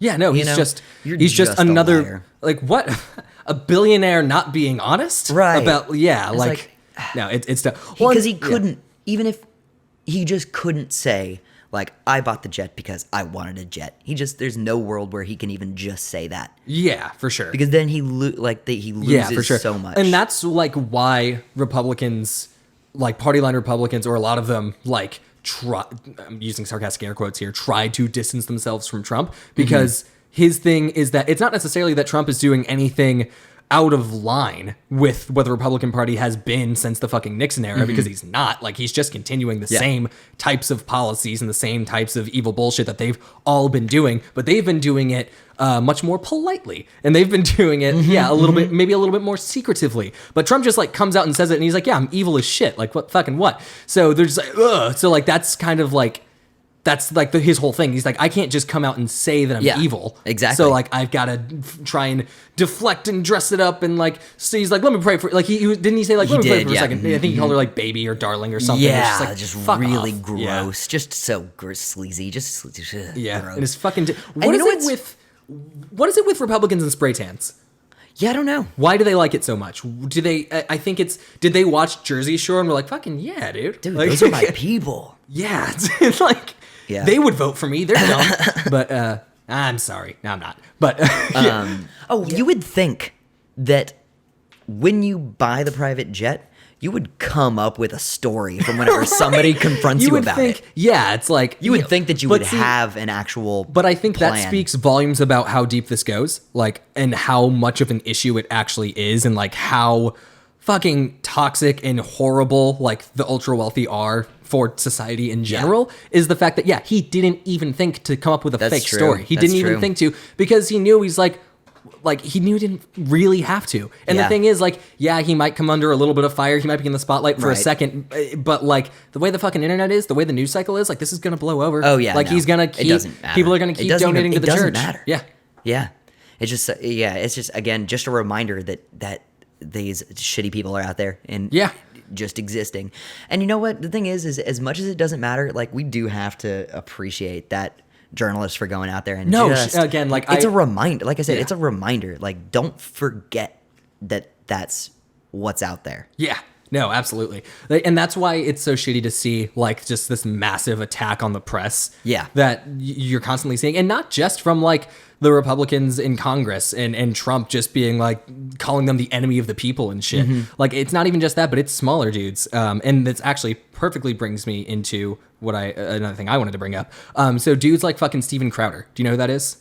Yeah. So Stephen Crowder, he's the change my mind guy. Yeah. So if anyone that doesn't know, if you remember a while ago, there was that meme. That was where it was just this sitting at white like a dude, table. with a shit-eating grin, drinking from a coffee mug, and there's a table outside, and it says white privilege doesn't exist, change my mind. But people changed it to say like P is stored in the balls, change my mind, or just like Attack of the Clones is the best Star Wars, change my mind, whatever shit. It is. So now, here's the thing. You're going to tell me that Return of the Jedi or Empire Strikes Back goes even close to the same amount of detail about intergalactic trade law? Come on. Dude, I watched Return of the Jedi the other day, and it's the best Star Wars movie. Really? Or no, sorry. Empire Strikes Back. Oh, Empire. Yeah, I watched all three of the first ones the other day because they were on at work. Yeah, so it's like, fuck it. Yeah, so... no, Empire is the best, for sure. Empire is such a good movie. Empire rules. It is the best one. It's really for good. Sure. For sure. It's so good. And I don't think anyone would argue that. All the way through in a long time. Yeah, I know a lot. Some people would say it's A New Hope or Return of the Jedi, but I think generally speaking, everyone's in agreement that it's Empire. Yeah. And it just is. Honestly, man, Return of the Jedi, also watched it. Is good. So disappointing. Yeah, I was going to say. The first 20 minutes of that movie, awesome. Like, it kicks you off like... Yeah, here's the thing. Yeah, I was going to say, Return of the Jedi is good, but it is the worst of the original trilogy. Yeah, in my opinion, at least. Well, the thing is at a certain point, the movie really does just change into Ewoks. It really does do that. I will say, yeah, your opinion of Ewoks will define your opinion of that movie. I don't like them. I think I don't hate them. It's too much of the movie. It's too much. It's way too much. I think Ewoks are fine. It's just too much. Yeah, I don't necessarily dislike them as a concept, but yeah, their presence was way too heavy. Also, I don't think they're cute. I think they're a little creepy. So they are definitely. So it's like if you think Ewoks are cute, so okay. Which I think I was gonna say they are not the fucking Porgs. Porgs are awesome, adorable, and they're adorable, sure. And also they were not a huge focus of the movie. No, they were. You just saw a cute just enough of them, yeah, and so absolutely. It's just like these are adorable. They're cute. They're fun. Mm-hmm. They yell. They're also overtake the second half of the movie. Practical as well. Yeah, or to a certain extent at least. Porgs are cool, but yeah, Ewoks not a huge fan. Not so cool. But anyways, sorry, anyways, I had to. Quick Star Wars tangent, but So Stephen Crowder is the change my mind guy, and he's a terrible person. But he recently came under fire on Twitter because there's a guy that I really really enjoy named Carlos Maza. He does a series for Vox called Strike Through, and they are awesome videos. They're really engaging. They're very funny, also very informative. He recently did one on a concept called the hack gap, which is basically how Fox News just kind of acts as a surrogate for the Republican Party and gets their partisan bullshit taken seriously by mainstream journalists. It's super, super interesting, and all of his videos are very good. And again, like he's great on camera. He's funny. Nice. It's all great. So they're good stuff. Check out Strike Through. I like it a lot. But this dude Stephen Crowder makes rebuttal videos to him all the fucking time. Oh, good. Like he does these, like rebuttals to him constantly, and in them he calls him a lispy queer. He calls him the F slur. He pokes fun at his ethnicity constantly. So he's just like making tons of bigoted homophobic remarks constantly, and often does it with one of the shirts that is available on his merch store says "Socialism is for fags." He has that on a t-shirt and he sells it. And he wears it while making fun of this dude, but he's actually not making fun of him. He's doing an intellectual rebuttal because he's a brain genius. So, and I can't fucking stand debate guys like that. Like they make my blood fucking boil. Let's just get into the logical fallacies of attacking a person on their character for sure. And not the argument. No, but Stephen Crowder's a logic master, dude. Right. So he can't make mistakes. No, so basically Carlos Maza like called him out and was just like, this dude has been harassing me for years. But it's not necessarily just him in his videos, it's his fucking fans. At one point, Carlos got doxxed and his phone was unusable for several hours because he received hundreds and hundreds and hundreds of text messages with one message, and that message was debate Stephen Crowder. Wow. And so, and so he was obviously freaked the fuck out because his phone just one day started blowing the hell up with just this one singular message. And so, yeah, so like his fans fucking doxed him and attacked him, and then anytime Steven Crowder makes a rebuttal video to a strike through, his fans will then go onto the Vox video, dislike it, and then comment some homophobic, racist shit on there. Yeah. And so for him, it's just like, yeah, like other Vox fans see these comments and it's fucking humiliating. It's like I had to tell my much younger sister I had to explain to her what a Steven Crowder even is, and then on top of that, like, look, if you see it, just don't respond. Like, just leave it alone. Like, don't validate them by engaging with them. Like, just fucking ignore them. But basically the other day on Twitter, he did a whole thread that was just like, okay, I have pretty thick skin when it comes to criticism. It's like, but this is just fucking harassment. Yeah, he's like, and I'm not mad at Steven Crowder. He's like, because there's always going to be bullies. There's always going to be shitheads online. He's like, and I don't give a flying fuck. You can't stop it. He's like, he's like, I don't give a flying fuck if conservatives disagree with me on YouTube. Like, I don't give a shit at all. But like, when it becomes harassment, like YouTube is not stepping in and they are not enforcing their own policies because they have very specific guidelines about anti-harassment policies. And it wasn't until this Twitter thread gained traction and some different publications covered it and other prominent people online were basically like, hey, YouTube, what the fuck? Yeah. Like, why are you not doing anything about this? That they finally reached out to him. It's like, all right, we'll look into it.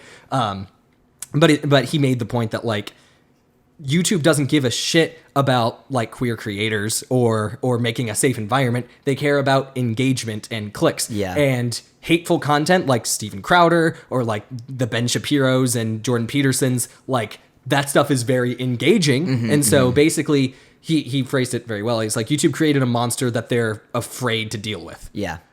So what I have done for my own amusement is, and I know this isn't actually doing anything, but it makes me laugh and it's fun.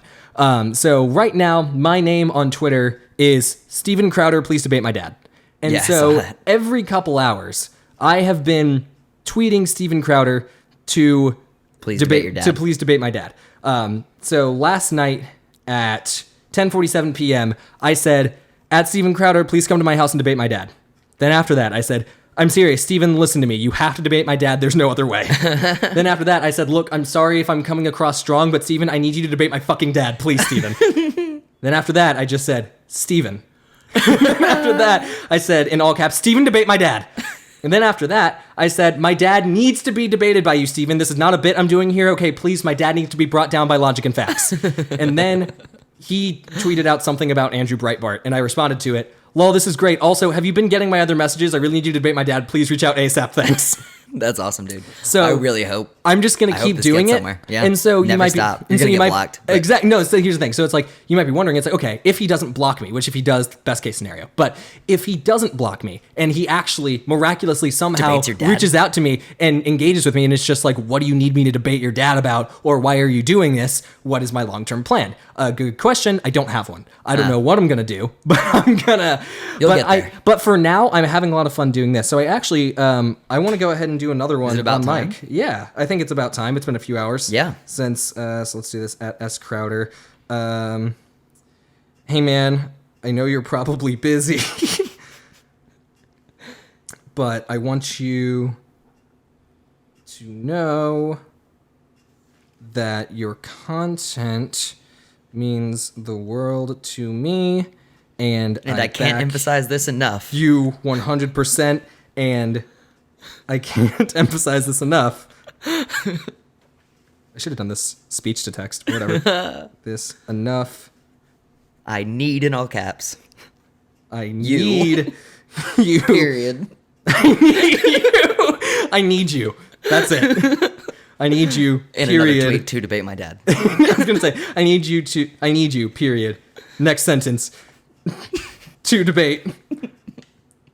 Not to subway my dad. Although if Steven Crowder wanted to subway my dad, whatever his interpretation of that is, I'm sure it's dumb and harmless. Mm-hmm. So to debate my dad, he really needs to learn from you. Tweet.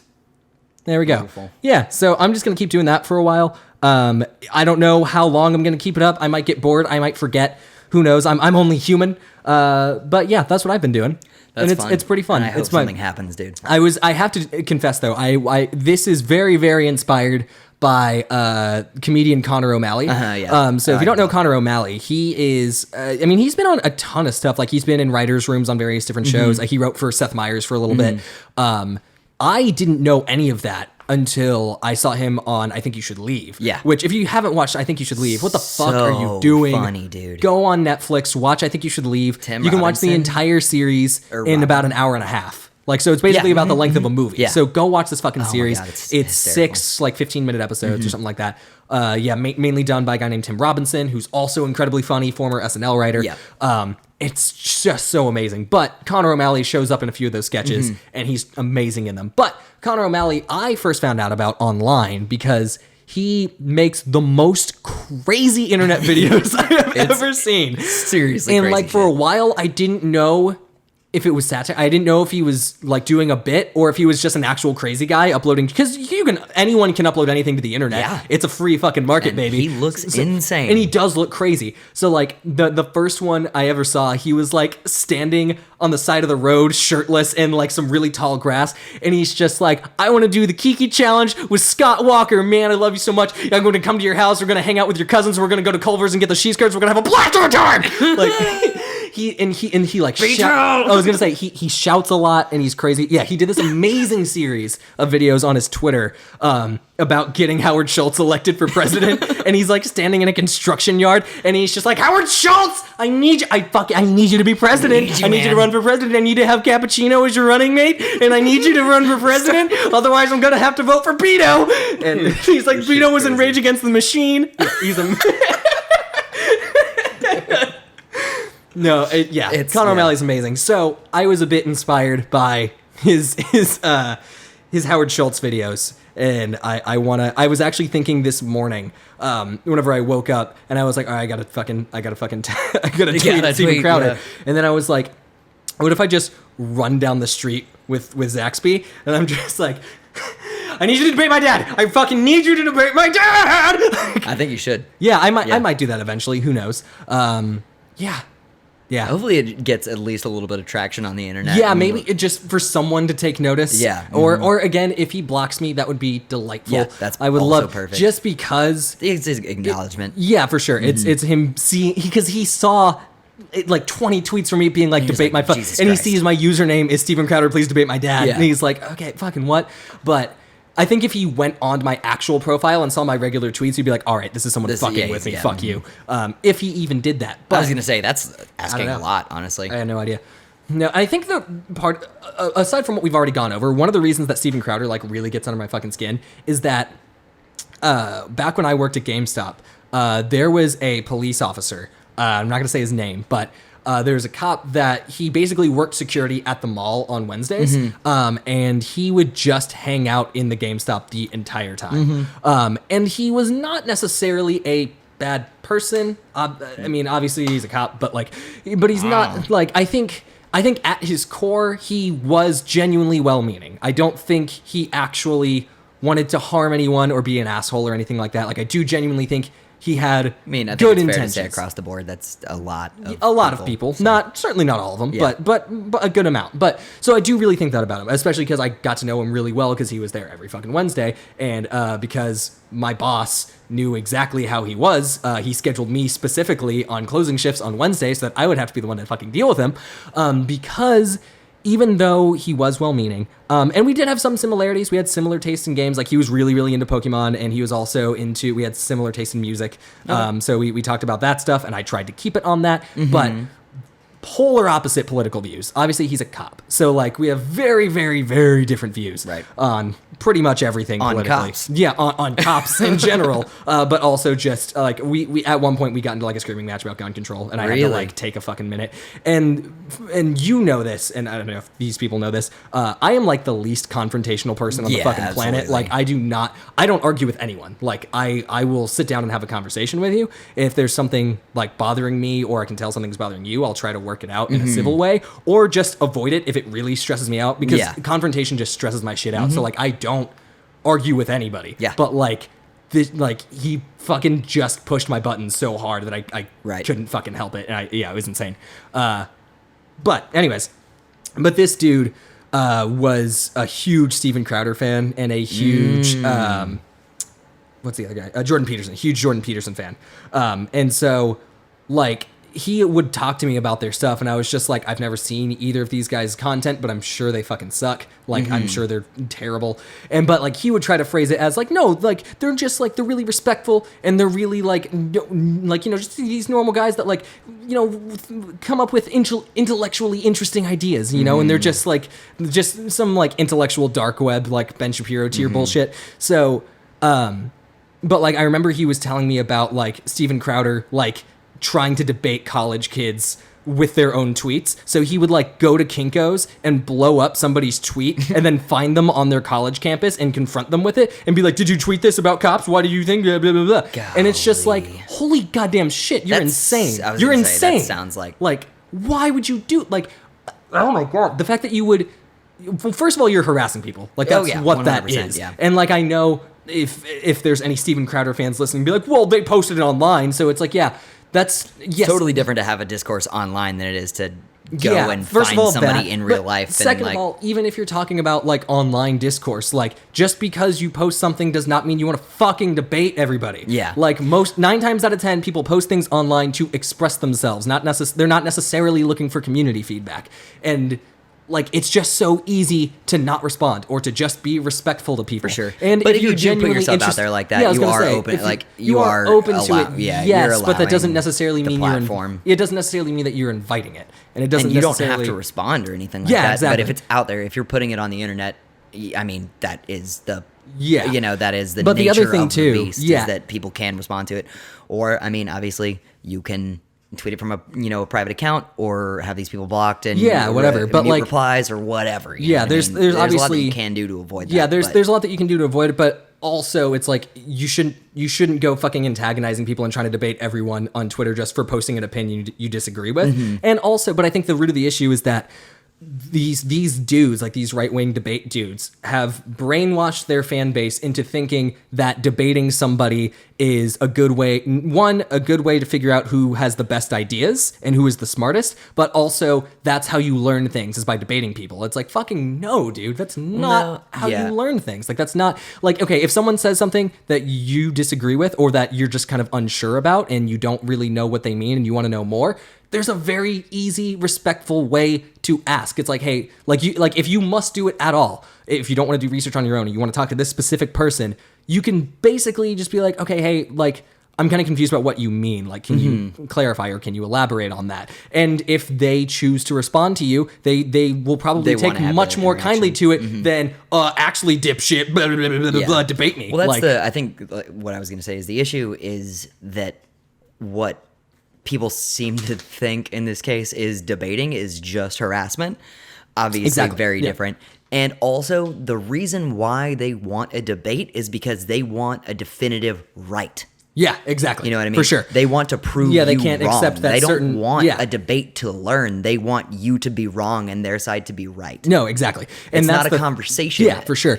And so, like, there's this fantastic article I read a while ago. It was on... I can't remember what publication put it up, but it was basically just talking about why online debate culture sucks so much. And they made this point, and I think about this all the time whenever I see these types of things, and it's that a debate can only be effective when both parties are working towards the same goal. So in these situations, the parties are not working towards the same goal at all. So it's just a screaming match. It's just bullshit, and that's why they're always inconclusive. Well, that's why part of the reason like the gun debate never really goes anywhere, and we have the same conversations every time there's a mass shooting over and over again, because one side is saying, hey, a lot of people are dying because they've been shot by guns. We should figure out a way to decrease that. And the other side is trying to figure out how to keep their guns. So they're not even working towards the same goal, so the conversations are never productive. For sure. So it's like if you were trying to, like, okay, we both agree this thing needs to change. I think we should change it this way. It's like, interesting, I think we should change it this way. That's what a debate is supposed to be. Yeah. It's not, I think this thing, well, I think the total opposite thing, let's go head to head. That's not a productive conversation at all. It's not even a debate, but that's what modern online debate discourse has become. sure. And that's like, and people have made their fucking careers off of it. Like I keep talking about them, but like Ben Shapiro, Jordan Peterson, fucking Steven Crowder, like their whole career is built on that. And these dudes being like, oh, here's how I can win an argument with a liberal or whatever. Well, yeah, that's what some of the issue is, that there's just this overwhelming voice that wants to hear that. You know what I mean? For sure. But. Well, and that's part of what's so shitty about it too, is that it's like at the end of the day, like even if they've like the fans have become this like vitriolic, nasty, like harassing fan base, like they were radicalized. Like they didn't. I mean, maybe some of them did, but like I would argue most of them didn't start out that way. Like they were probably just people, like vulnerable people looking for answers. Potentially, and I also think that a lot of people are just looking for someone that has. To justify their own thoughts, you know what I mean? Yes, it's like, oh well, like they don't want to accept that I they can see this guy. Yeah, has it's the like same everyone's telling me that I should stop doing this to women. Like, should I? And then when someone's like, no, you're perfect, it's actually society's problem. Then of course you're like, going to gravitate I'm gonna towards side that. with this guy. No, and like as and like to be completely frank, I was that way for a long time. I actually just the other day, so I was uploading the YouTube, or I was uploading the first episode of this podcast to YouTube to schedule it. And so I was looking at like all my unlisted and privated videos, which included the original run of the Nugatory podcast, which if anyone doesn't know, it was originally a fiction podcast that had an original song with it every episode. And I did that once a month. And so my album Self Propaganda, with the exception of the very last track, is that entire first season of music. And I like the idea of that format. I'm glad I did it. But looking back on those old episodes, so I just picked a random one. I was like, you know what does this sound like now? Like fucking because I did it in 2016. So it was like, okay, 3 years later, what does this sound like? And so I put on a random episode. And so like the jokes sucked, the delivery sucked, the mixing sucked. But even worse than that, like the point I was making in one episode was just like, why is everyone online mad at white people? And I was like, Jesus Christ, yikes. Dude, like what was I fucking thinking? Like, oh my God. And I think that's also part of the reason why these guys work me up so much, is because it's like, I recognize that's how I used to be. Right. And so like seeing that, like, yeah, dude, like you were spewing that same bullshit out into the world for a long time. And also but it just makes me really thankful that I didn't know who fucking Steven Crowder was at that time, or like Ben Shapiro or any. So like if I had gotten exposed to those guys at that time, like I could be a very different person right now. Like I could be very much doubt it, but yes, probably not. Yeah. But like it's still a possibility. Yeah. So it's just like no, I mean, and obviously the grander thing there is that you, even though you may have had those like feelings or express those opinions at that time, I've learned from them. Right, exactly.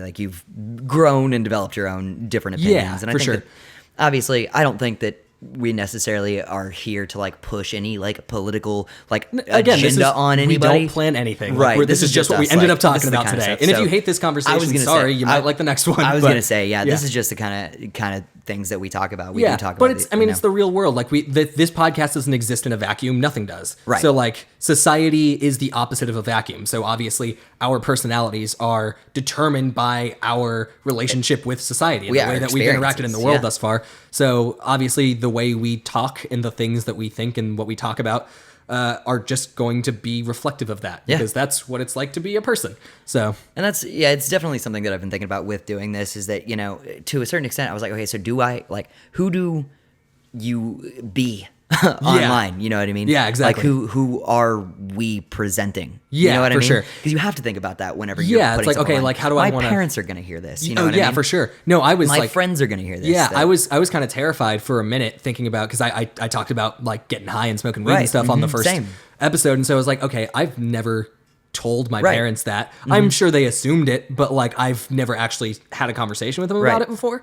And so it's like, am I really prepared to not only put that online, but for siblings that are going to potentially, you know what I mean? And so that was definitely something that I was thinking about when having that conversation as well. And the thing is, for me, is that it's been something that I've been thinking about a lot since like we're going to be releasing the new episode, like the first episode. Yeah, this is actually recorded before we put out the first episode. But soon that is going to be out in the ether, and people are on the internet are going to be able to form an opinion about me. Yeah, right? For sure. And it's going to be first. Friends and family are probably going to be the first friends people. And family, and then after that. So for me, I have a little bit more experience with that just because of doing GameStop TV for a bit, and that was such a huge thing to get used to. Was like seeing people form hard opinions about me on the GameStop subreddit. Right. Like people that have never talked to me before, Yeah. never interacted with me, forming these like, he's doing this thing because this reason. And it's just like, dude, that's like so off base. Like that's just so wrong. Like I remember one specific, and this like, I still laugh about this. So like someone was like, okay, so in my GameStop TV segments, initially they were just like kind of whatever with some goofy comedy and just talking about video games and stuff. But I eventually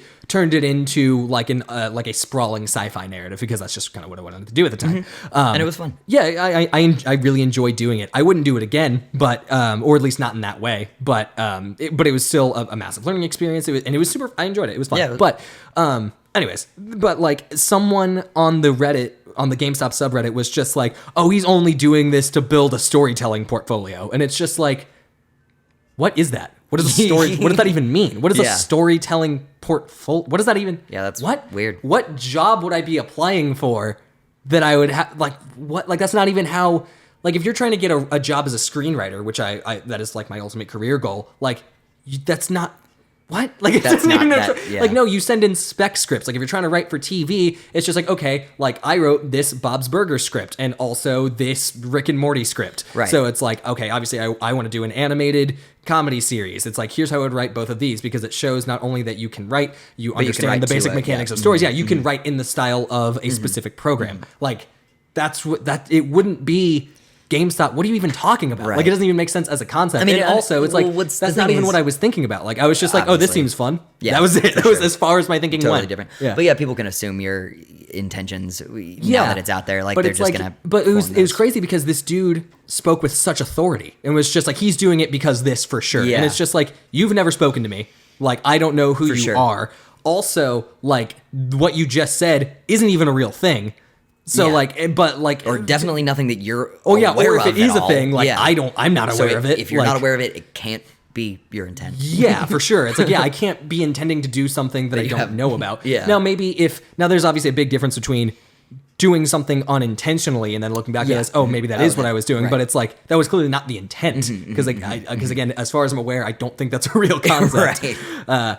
And that was part of the reason I decided to leave Reddit altogether. Like, I don't even use it in my free Not at time all. or anything. No, I completely cut it out. I did make a new Reddit account because the Sekiro video has a Reddit joke, and I was like, okay, it's gonna be faster for me to leave this comment on Reddit and screen grab it rather than doctor it in Photoshop. So I just did it for that reason, and then I also used that account to try and promote the video essays. So I posted on, like, there's a video essay subreddit. Yeah. I posted it on there. But like, apart from that, I don't browse, and I don't recommend anybody else do it either.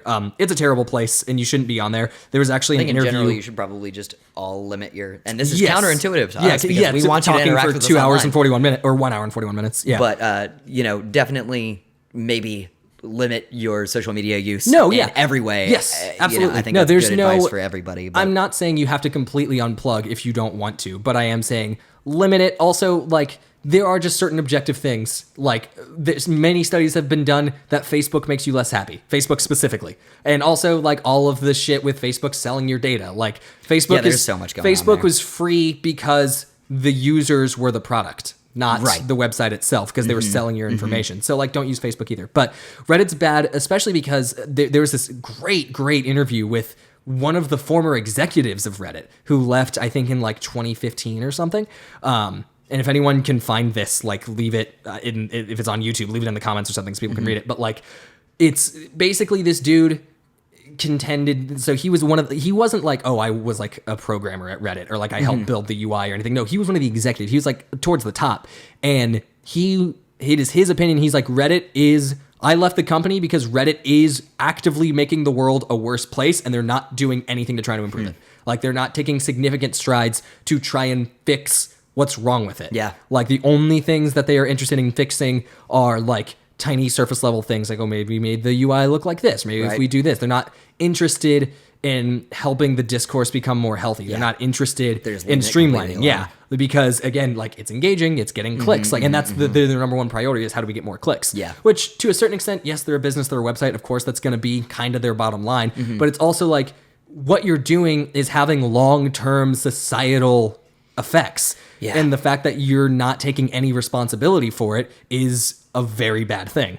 And that ties into the fact that Reddit is so popular and people can speak with such authority on Reddit because it's pseudo anonymous. Yes, now they sort of have profiles, I guess, but like when you see somebody post, you see their made up username and their comment, and that's it. You don't see a profile photo. At the very least, YouTube gives you a profile photo. So if someone talks shit to you on YouTube, one, the context is they're talking shit on a YouTube video. You can pretty much discard their opinion. Yeah. But also, you see, that anime avatar. I was gonna say, you see the anime avatar. It's like, okay, cool. Like I don't have to take them super seriously. But like on Reddit, you don't have that, and so your mind starts to wander. Like, oh, maybe this person has some sort of authority on this subject that I don't know about, or maybe this person is really insightful or like big in their field or something. But they're fucking not any of the time. They're just fucking dorks. And that was like with the GameStop subreddit. Was like the only people that were speaking with such authority on me and speaking so harshly about me and about GameStop TV in general were just other GameStop employees that don't know anything about production or writing or like, no, they're just disgruntled employees that wanted to vent their frustrations online. And like, and it's like, and I'm an easy target, and GameStop TV in general was an easy target. So, and whenever you present, you open yourself up. We already kind of addressed this. Yeah. Whenever you present yourself, you open yourself up to that criticism, and you don't have to read it. Yeah, but it will exist. It will exist no matter what. Yeah. And I think, and we've talked about this before just on our own time, but like, I think one of the most important things about being a creative person online, like if you're going to put shit up online and make stuff, I encourage it, do it. But the biggest part of that is one, being able to handle criticism, and two, being able to determine what criticism is worthwhile and what criticism is not. Absolutely. And a lot of that is parsing through language. So like someone could make a really insightful point in internet speak, and someone could use very proper grammar and space everything and do all the stuff, but it could just be fucking mindless dumbass shit talking. So it's like being able to work past that barrier and actually get to the heart of what people are saying and determining whether or not that criticism is valid is a huge part of being a creative person. Like you can't functionally exist without that. And I think in a lot of cases, many creators have people that they trust to give them proper criticism. Yes, obviously, like, have a support that is system. Not just Reddit users that they don't know. Absolutely. You know what I mean? Yeah, no, for sure. Not that there can't be useful information. No, there certainly can be, but But it's not like we didn't have a group of people listen to the first podcast before we were finalized on it. You know what I mean? Absolutely. We asked people with opinions that we care about to check this out and make sure. Like, hey, what do you think about this? Is this good? Should we do? Should this we at actually all? upload this? Should we scrap this? Like, should I throw my computer into a river? Like, yeah, absolutely. And at the end of the day, the fact is that we're doing this because it's fun. Yeah, because it's fun, and it's also, I mean, it's good supplementary content for the channel. Because actually, I can't make video essays in a week. Like they take me about a month turnaround time on them because I'm doing original music with them, writing the scripts, researching, editing, like making the visuals, like all of that is such a lengthy process. I can't put it out that often. Whereas like recording a podcast, like that's my shit. I have a degree in audio editing. Like I'm good at audio editing. And it's also your job. Yeah, it's also it's your day job. What I do in my day job is I edit podcasts. So it's like, that's the shit I'm really good at, so I can pump that shit out quickly. And then, and you and I have no shortage of things to talk about. Exactly. So it's just all just lines up. Exactly. So there's kind of no reason for us not to. And if you don't find it interesting, again, that's fine. You don't have to listen. There's again, it's free. Like it's right. Yeah. You're not you paying can for do it. anything. Although you should support our Patreon if you do like what we're doing, because that's really important. Because that helps us keep making this. Yeah. And we can just get better and better. Exactly. Yeah, we can maybe actually get a space to record that doesn't have this fucking ridiculous AC or problem. maybe I could just pay the fan to shut up with the Patreon. I will give you $50 to shut the hell up for 2 hours. But I think that this is a really fun thing that I'm enjoying doing. And that's it's super fun. And all of that said, though, if you're a person that was considering making content, or you are making content now, but you're struggling with dealing with criticism or backlash or whatever, like, it is important. And there are things that you can learn. I am never, ever, ever going to say, like, just block out all the haters, man. Don't ever change. Don't ever re-examine your own biases. Don't grow as a person. Stay exactly like you were in high school. Like, that's not what I'm saying at all. But I am saying, like, figure out what's valuable and what's not, and get good at being able to not take the stuff that isn't valuable seriously and don't take it personally. Realize that everyone has their own biases and their own cognitive distortions that they're coming from. And most of the time, a person coming at you online they're not going to be a fucking professor. That stuff. Yeah, they're not going to be a fucking professor. Yeah. They're not a scholar. They're not an expert in their field. They're just someone sitting on the toilet that's mad about something else in their life, and they're taking it out on you. Yep. And something that I will say too is if you are a person that is going to be critical, think about what you're saying. Yes. You know what Think I mean? about what you're saying and how you want to say it. If you really want a creator to hear your criticism, they're not going to hear it if you're attacking them. Yeah, exactly. If you really want to change something about something that you listen to, or you're really unhappy with something that you're hearing or experiencing, obviously feel free to say it, but present it in a way that can be actually consumed and taken. And also another really important thing too is that one of the worst ways to go about like giving criticism to somebody, and this is just general life advice, not necessarily just for interacting online, but it's just like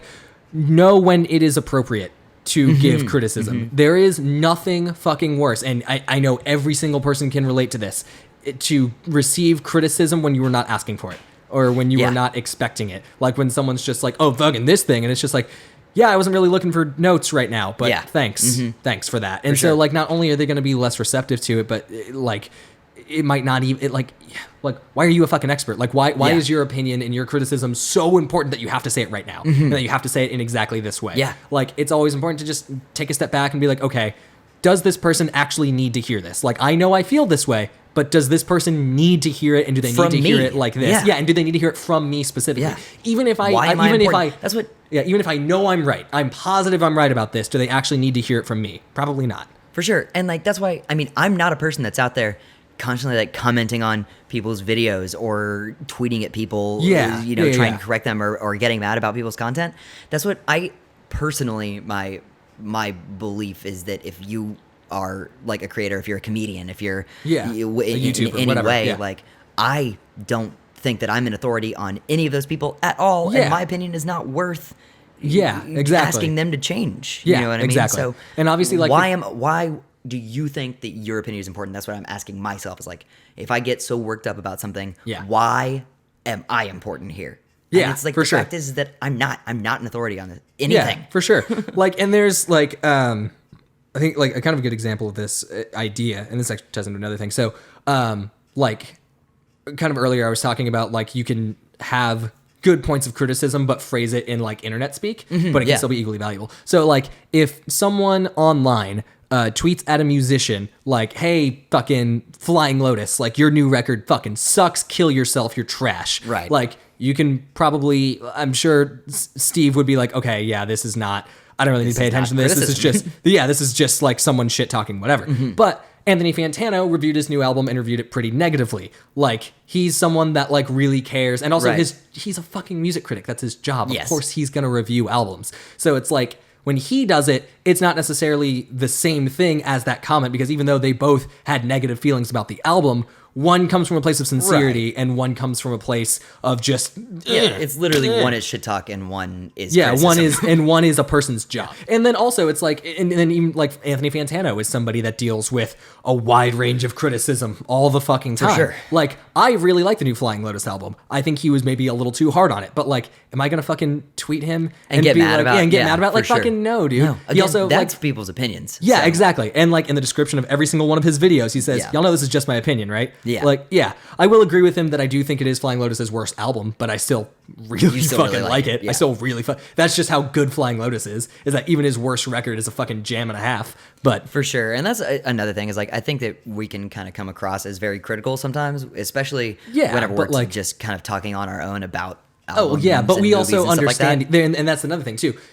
Don't treat strangers like they're your best friend. Right. Because they don't know how you talk. They don't know, like, if I'm talking with Scott and I say, this thing is fucking trash, it blows ass, like, fuck this thing, like, is that probably my actual, literal, definitive opinion? No. Like, I'm speaking casually because I'm with my friend. Yes. But, like, if whenever you say somebody that, else that you don't know hears that, that comes across as a lot more. Yeah, exactly, because they don't fucking know you. Yes, like, it's for sure. It's weird. Don't be weird around other people. Don't be fucking weird.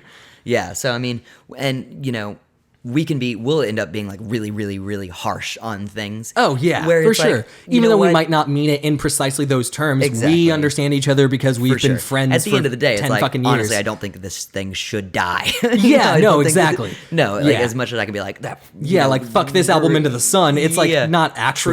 Truly, I like don't I care just that didn't much. really enjoy like, if it. you really like it, It's like cool, whatever, man. That's cool. You know, yeah. Sure, have fun. So that's what I was thinking about. That last week we did the after laughter conversation. Yeah. And I was thinking about how we were just both talking about there's a couple songs on that record that we That don't aren't really very like. good. Yeah, And or you know what? at least At that we the- don't personally enjoy. Right. Yeah. And it's just like I was thinking about it. I was like, man, I really hate to like just like be critical, or just be too harsh on it. But it's like, right. No, It's like I don't like them. and the thing It's is, okay. I think at least, obviously, like we haven't put these episodes out yet. I don't know how people are going to respond to them, if anyone's even going to see them or listen to them at all at first. But yeah, like I don't know how it's going to come across, but I think it comes across like, I think people are going to get it. I think people are going to realize like this is just how these people talk. And so when they say this, they might not literally mean precisely that. Right. But the general idea is like, yeah, they weren't a fan of these songs. That should be the only thing That's you take it, away from yeah. it. And that's all. That's definitely all we meant, because like it shouldn't come across as like thinking like devaluing any of them as songwriters. No, not at all. Or No, yeah, devaluing like the if album you, as a whole. yeah, if you 'Cause really that's not the liked intent. 26, like That's cool, fine, too. that's Yeah. great. I'm glad you see something that I Yeah. don't see because I don't really see why that song is super important, and I think it may should have been kept on the album. But again, like, but if you see something I don't, Yeah, then 100%. that's great. If That's that's great. your That's favorite awesome. song, then yeah. that's cool. Yeah. You just like that style. You just Yeah. particularly like something about that. That's Yeah. totally fine. Yeah. There's nothing wrong with I was that. gonna say, there's the that end of a year song where it's like everyone has the right to be tasteless. Yeah. Mhm. Yeah. Yeah. Right. And for because, sure. especially because what is tasteless is purely based on your own perspective. Yeah, and Like, there's I definitely like stuff that people think is Would consider trashy awful. and tasteless. Like, Yeah, I but it's really like- like loud, aggressive, noisy rock music. Yeah, for sure. That some people Or will like- hear or and go, even like- "This is literally just noise." yeah, or like, So- or even like Lil Pump. Like, yeah, I like Little Pump. Yeah, Lil Pump is Unabashedly, yeah. I Lil Pump am is a Little Pump is apologist. just dumb fun, but it's like do I think this like it's like yeah, some people Objectively would be like, no. I mean, you not remember when Lil great. Pump came out? People Yeah. were like, oh my god, like is this what rap is nowadays? Is this Absolutely, for sure. And it's like, dude, like, are you really gonna act like that's what rap is nowadays when Kendrick Lamar's I was making gonna say, music? you or like know when that there's fucking- more than that out Yeah. there. You know that. Yeah. What? It's just people Damn choosing to be angry. and Yeah. that the first Little Pump album came out in the same year. They did, yeah, that's true. You know what I mean? Like, Yeah, and that- fucking Flower Boy too. Right. Like, all three of those albums came out. No, you obviously know. And those are three vastly different sections yes, of what rap music is. absolutely, yeah. So And I will say, I do. This is something I've thought for a long time that I think hip hop is in desperate need of more genre clarity. Because yeah, it's for just sure. like this is rap or hip hop. It's just like, oh yeah, if you really like MF Doom, are you gonna also like T.I.? It's like probably not. Like Right. they sound very different. Like yeah, they're both rappers and they're both Yeah. hip hop. Like your Spotify recommends might be like, well, they're both hip hop. and I they're think both that it's like, but slowly they're certain not, things. like, Well, I think it's not readily available to the mainstream, but I think that Yeah. people that have been like into hip hop for a really long time, yeah, they definitely can have navigate more clear, that. And, they're more clearly but there's still defined. not like definitive names. I mean, you have like It's just some not loosely presented. used It's not ones. Yeah, so available. it's like jazz rap. It's like okay, you could put like Joey Badass into that category. Maybe also- maybe Section 80 from Kendrick you could put in the jazz rap category. But it's just like.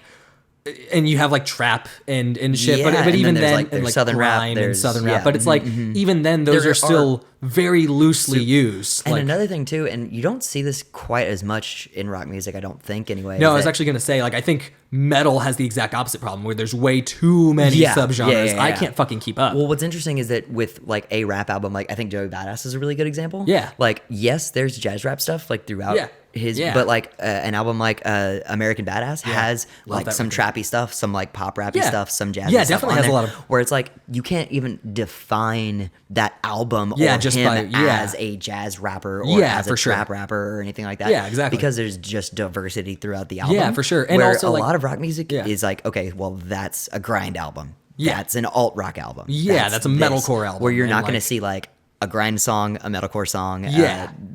an alt rock song, a beatdown song. Yeah, exactly. All of this, you're not going to see like a bunch of different genres represented on one record. Yeah, And or at least not honestly- most of the time. Right, and a lot of the stuff that is like that, I tend to really like. Oh no, same. So, yeah, for sure. That was actually like one of the things with like Fantano and Flying Lotus is that he felt that it was so inconsistent that there was like so many different styles and genres on there, which is the case. Like that Flamagra does have a lot of different shit, but I personally liked that about it, and also I think it was super intentional. Case in point, look at the album art. Yeah. Like the album art is just a bunch of random shit that forms his face. Right. How is that not the fucking mission statement of the album? Sure, like for it's sure, literally for sure. the album art. But anyways. Yeah. But yeah, I was actually thinking, so I finally listened to I Am King by Code Orange. Oh, really? Because I had listened to the record forever, which I liked. You do like it? Yeah, but like I listened through I Am King for the first time. Actually, I may not have even gotten through the whole thing, but I listened to most of it in the car the other day. Then you heard it all. Yeah, pretty much. Yeah, I really like it. You really like it? It's fun, Dude, it's a punch I in the like face, it a bro. lot. Yeah, I'm glad But- you like it. That's cool. Yeah, I really dig it. No, and I had actually realized there was the one track. Here's my really terrible guitar impression. That was just like, boom, yeah, you know that one. Yeah, that one. I remember hearing that in the car with you one time, and I was like, oh, okay, so that was this album. Sick. Yeah. No, that album's super fun. I like Dude, it a lot. that's just- okay, Kurt I'm not Ballou gonna did that one, right? Yeah, I believe so. Yeah, because I know Forever was Kurt Ballou and Will Yip, which Yeah, is like, yeah. No, I'm Christ, pretty sure power that is team. Kurt But Ballou. yeah, but as I was listening to it though, I was like, what genre is this? Like, I know it's heavy. Yeah, it's weird. It's metal, but like, is this technically metalcore? Well, that's just is interesting. This, like, I think it technically falls under the umbrella term of hardcore, okay. which Okay. has lots of subgenres. I was gonna say hardcore can mean fucking anything. Yeah. Because like because when I think hardcore, I think Well, it's so weird. like early Touche Amore. I think like even like Shape of Punk to Come and shit like no, that. and But those then things definitely others also would think fall like under- But then some people but define Minor Threat hardcore is as like considered in that minor threat, category. but some would be like no, like hardcore is like the Ghost Inside, and it's just like Right. I don't. Well, yeah, I mean, I guess, but think- I don't yeah. know. I don't know. Now, something that has helped me to understand like hardcore genre definition a little bit more is listening to the podcast Axe to Grind. Yeah, which, because that's like, the dude from Self Defense Family, right? Yeah, and then other guys like from like New York, New Jersey, Yeah. hardcore scene that have just been around for a really long time and Yeah. also like grew up like during that the time sort of thing, when yeah. Minor Threat and the Gorilla Biscuits were like coming out. Oh, which yeah. These are bands that defined what hardcore was in the Yeah. first place. Like Yeah, these for are sure. the first, which is so funny because if you think about Minor Threat and the Gorilla Biscuits, like what they sound like Yeah. in comparison to what I Am King sounds like. Yeah, or like what I Converge wouldn't even record put sounds those like. in Yeah. the same like categories, you know what I mean? Yeah, no, not at all. But, But they're both technically- hardcore Right. or whatever. So it yeah, is very, very hard. But you also like Title Fight is also considered a hardcore band. what? Yes. Not hyper. Yeah, I know. Well, that's the thing, is that they're still considered a hardcore band. That's like so, here's the even like earlier Title Fight. I guess I would have said like emo or post hardcore. yeah. but like it's weird, like you or definitely maybe also melodic hardcore. definitely go back and listen to the earlier stuff because like some Like of the really early stuff Okay. like kind of I makes pretty a little much bit more only know sense. Hyperview. Yeah, no, I love that really know Hyperview. I know a little bit of Floral Green and like some of the Yeah, I've heard, Yuppie like, a stuff. little Floral Green, yeah. which actually they're a band that I need to do a deeper dive on.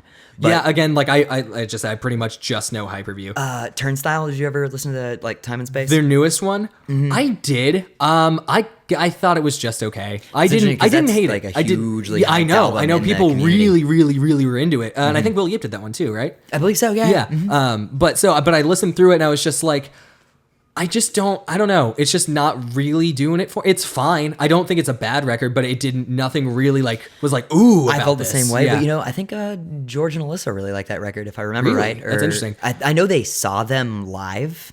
Okay, interesting. And yeah, there's something really interesting, and I actually really want to revisit that because I do too. Now I haven't thought about that record in forever.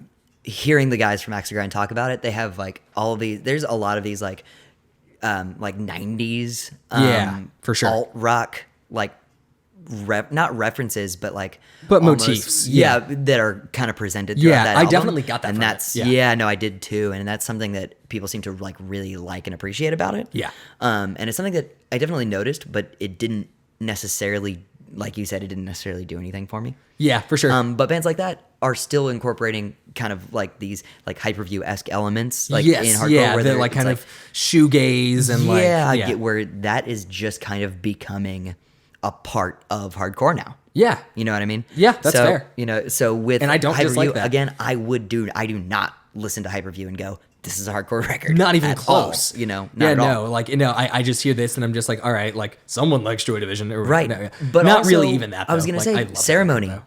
Yeah, With L-Shaped Man. That L-Shaped Man is definitely some fucking Joy Division worship. Joy Division worship, yeah. For sure. Also really great. Like, I think it's a really Oh, no, I love awesome that record. It's great, yeah. But also would not call that a hardcore record. You Not know what I even mean? close. Earlier but Ceremony, there's- yeah. I was going to say, but Ceremony is Ceremony still was like considered a fucking hardcore Power band. Violence, though, right? They do Or had every album Up, sounds different. Yeah, but like yeah. one album was like Power Violence. But they were definitely, they're again, like, considered like in the hardcore scene. Yeah, for sure.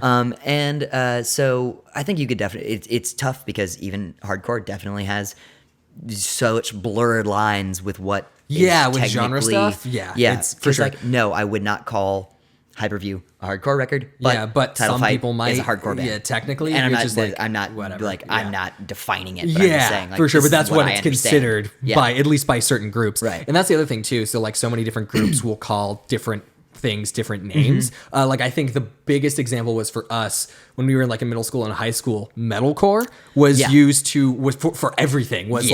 like if you were talking about like Hot Topic style scene bands, or if you were talking about Every Time I Die and Converge, both They of them were are still all metalcore, and it's metalcore, just yeah. like, but those bands don't sound anything alike. Absolutely. Like why is yeah? So it's a whole thing. I have actually at this point kind of defaulted to just asking Eric. Oh, yeah. So like my buddy Eric Conway, he's on Games.tv. He's a good friend of mine. But he's just like an older hardcore guy. Like he's just been in the scene for so long and has seen all the phases that like he just knows the genre names. And so a lot of times I'll just like hit him up, be like, hey, what genre is this? And he's just like, I think it's this. I'm like, okay, cool. Yeah. Like that's kind of, and I just value his perspective a lot. But actually with that Turnstile record, like when that came out, I listened through it and I was just like, hey, have you listened to this? Like, what do you think of it? Like, am I missing something? And he was just like, honestly, like if you're missing it, I'm missing it too. Cause I don't really see it either. Like I don't yeah. get what the hype is. He's like, it's fine. It's like crazy he pretty much because showed the there's same so opinion much as hype us, is that it behind was that. just Like, like, yeah, he's so like, much hype behind it. I just don't really get why kids are so into this. He's like, people really, really like it. And he's like, it's not bad, but it's like, it's just kind of whatever. You know, what's interesting too is that this is a lot less. I don't think this is as present now as it was, 20 to 30 years ago. But bands would have a following just because of what the live performances were like. Yeah. And not Yeah. necessarily what the record even sounded like. That is or so what- true. You know what I mean? That is so true. And That- I Turnstile think that- definitely had that prior to this album. Right, and I Yeah. think that that's part of it too. Is that Yeah. seeing that album performed live? Yeah. Yeah, you've talked about this a lot with me. Yeah. Is that like how important and it is so true though, because like going back and listening to Fake History by Let Live, Yeah. I don't enjoy that album nearly as much as I did when I was in high school. Well, I yes, fucking yeah. loved that album in high same. school. Same, Going back same. to it now is just like, yeah, this is kind of like Refused, but not as good. And so Yeah, it's that's- also it yeah. still is a lot more interesting than a lot of the A stuff lot that of the we stuff were being exposed to at that the time. No, and Yeah. I don't discount why I was into it at the time. Like Yeah. I think it was an I was like, important I record for me to still like think at it's that more time. interesting than Asking Alexandria. Oh well, yeah, of course. You know what of I mean? course, And of that's course. what else we were being exposed to at That's the time. true. Yeah, that's what we were fucking listening to back then. Yeah. But like, no, I know it was an important record for me, and I'm glad I listened to it at the time that I sure. did. But going back to it, I don't really like it as much. Yeah. But I do still have the most fond memories of watching Let Live perform live. For sure. Because their That live was performance was really so cool. batshit For crazy. sure. Absolutely. Like, yeah, That's like true. Jason That's Butler true. just like didn't destroying shit we every see performance. them and Enter Shikari together? We did see them with Enter Shikari. It was really cool. And Enter Shikari was kind of the same. I remember seeing Yeah, Enter that Shikari performance again and was thinking when like that their live so performance fun. Mm-hmm. was so stellar. I go back and listen to some Enter Shikari every once in a while. And I'm like, yeah, this is like fine. It doesn't Honestly, really do I too much still for me anymore. I freaking like bump I was Flash gonna Flood say, Killer, dude. I I still bump I listened to that record recently, and I was like, I love the political shit, and Yeah. I love my message is really memories, great. and I love my memories of watching them perform this Yeah. shit live. But like, as for what I think of the actual sounds and the genre, it's like it's fine. Yeah, it's a handful of for riffs sure. I like overall, just kind of Yeah, whatever. dude, the one in the what's the song where he screams "Flash Flood of Color" and there's that awesome riff that's going on in the background. I don't even remember. Yeah. I will still fuck up Snake Pit though. That yeah. track is Yeah. that breakdown that like that was almost like a fucking beatdown riff. Dude, that it absolutely is. Yeah. A lot of guitar noises this episode. I was gonna say, dude, I knew that's that such a was gonna big freaking part of our happen. life, though. Yeah. It's just guitar sounds. We're gonna talk about some Every Time I Die here in a Yeah, little bit, and that's- I'm gonna struggle to not Just make guitar fucking riff noises sounds. throughout the entire thing. No, there's no way I'm not gonna. Yeah, we'll get to it. We'll get to it. And surprise! I don't know when we're gonna be releasing the music episodes, but surprise, we recorded the Every Time I Die one while we did this. Yes. We can get it. Doesn't matter. But yeah, guitar sounds really big part of stuff. Yeah, man. It is very interesting. Yeah, like genre definition is something that is super blurred. Kind of, especially in whenever you hip start. hop and yeah. Well, because now hip hop has just become such. It's fucking a exploded huge power, over the last 10 years. Yeah, that it's the there most popular hasn't genre of been- music in the U.S. Mhm, Like right, that's for actually sure. been that's Yeah. actually true. Like that's not me speaking generally. Like literally, is. people keep track of that sort of thing, and hip hop is the most popular genre of music in the United States, definitively. And because for so long it hasn't been. Yeah, for sure. There's And it rose just so a- quickly. It just yeah. rose like out of the late 80s, early 90s. And it was obviously popular there. Oh, it's but been like just it's climbing. but yeah, just climbed and climbed and climbed and climbed and climbed. Yeah. And especially now. Like you saw a massive surge during the Bling era, like in the Oh, yeah, in the for sure, late right. in the mid to late 2000s with obviously Kanye like kind of bridging that gap there was so- between yeah, there was hip so hop much, and yeah. pop. Yeah. And so many other things went into that, of course. And- Chameleonaire, who could yeah, no, we forget? would need an entire fucking podcast Yeah, just to- to go yeah, into that. mhm. But yeah, it is just the most popular, but it's still kind So of lacking loosely that. defined, for Yeah, sure. so very loosely defined. Well, I mean, obviously, in the best example of that, a vaguely topical reference would be the fucking Old Town Road, like Right, and how dude, that there's a got, whole discourse around yeah. that. Which was just it was so fucking dumb. It was. And it's really interesting too because it's one of those times where like my perspective was changed immediately because Angie, because I didn't even know about it. I hadn't even listened to the song. And so Angie was like, have you heard about this whole like Old Town Road thing? I was like, what is it? She's like, basically there's this hip hop track that like uses like, it has like acoustic guitars and stuff and is like vaguely Southern, but it's a hip hop track.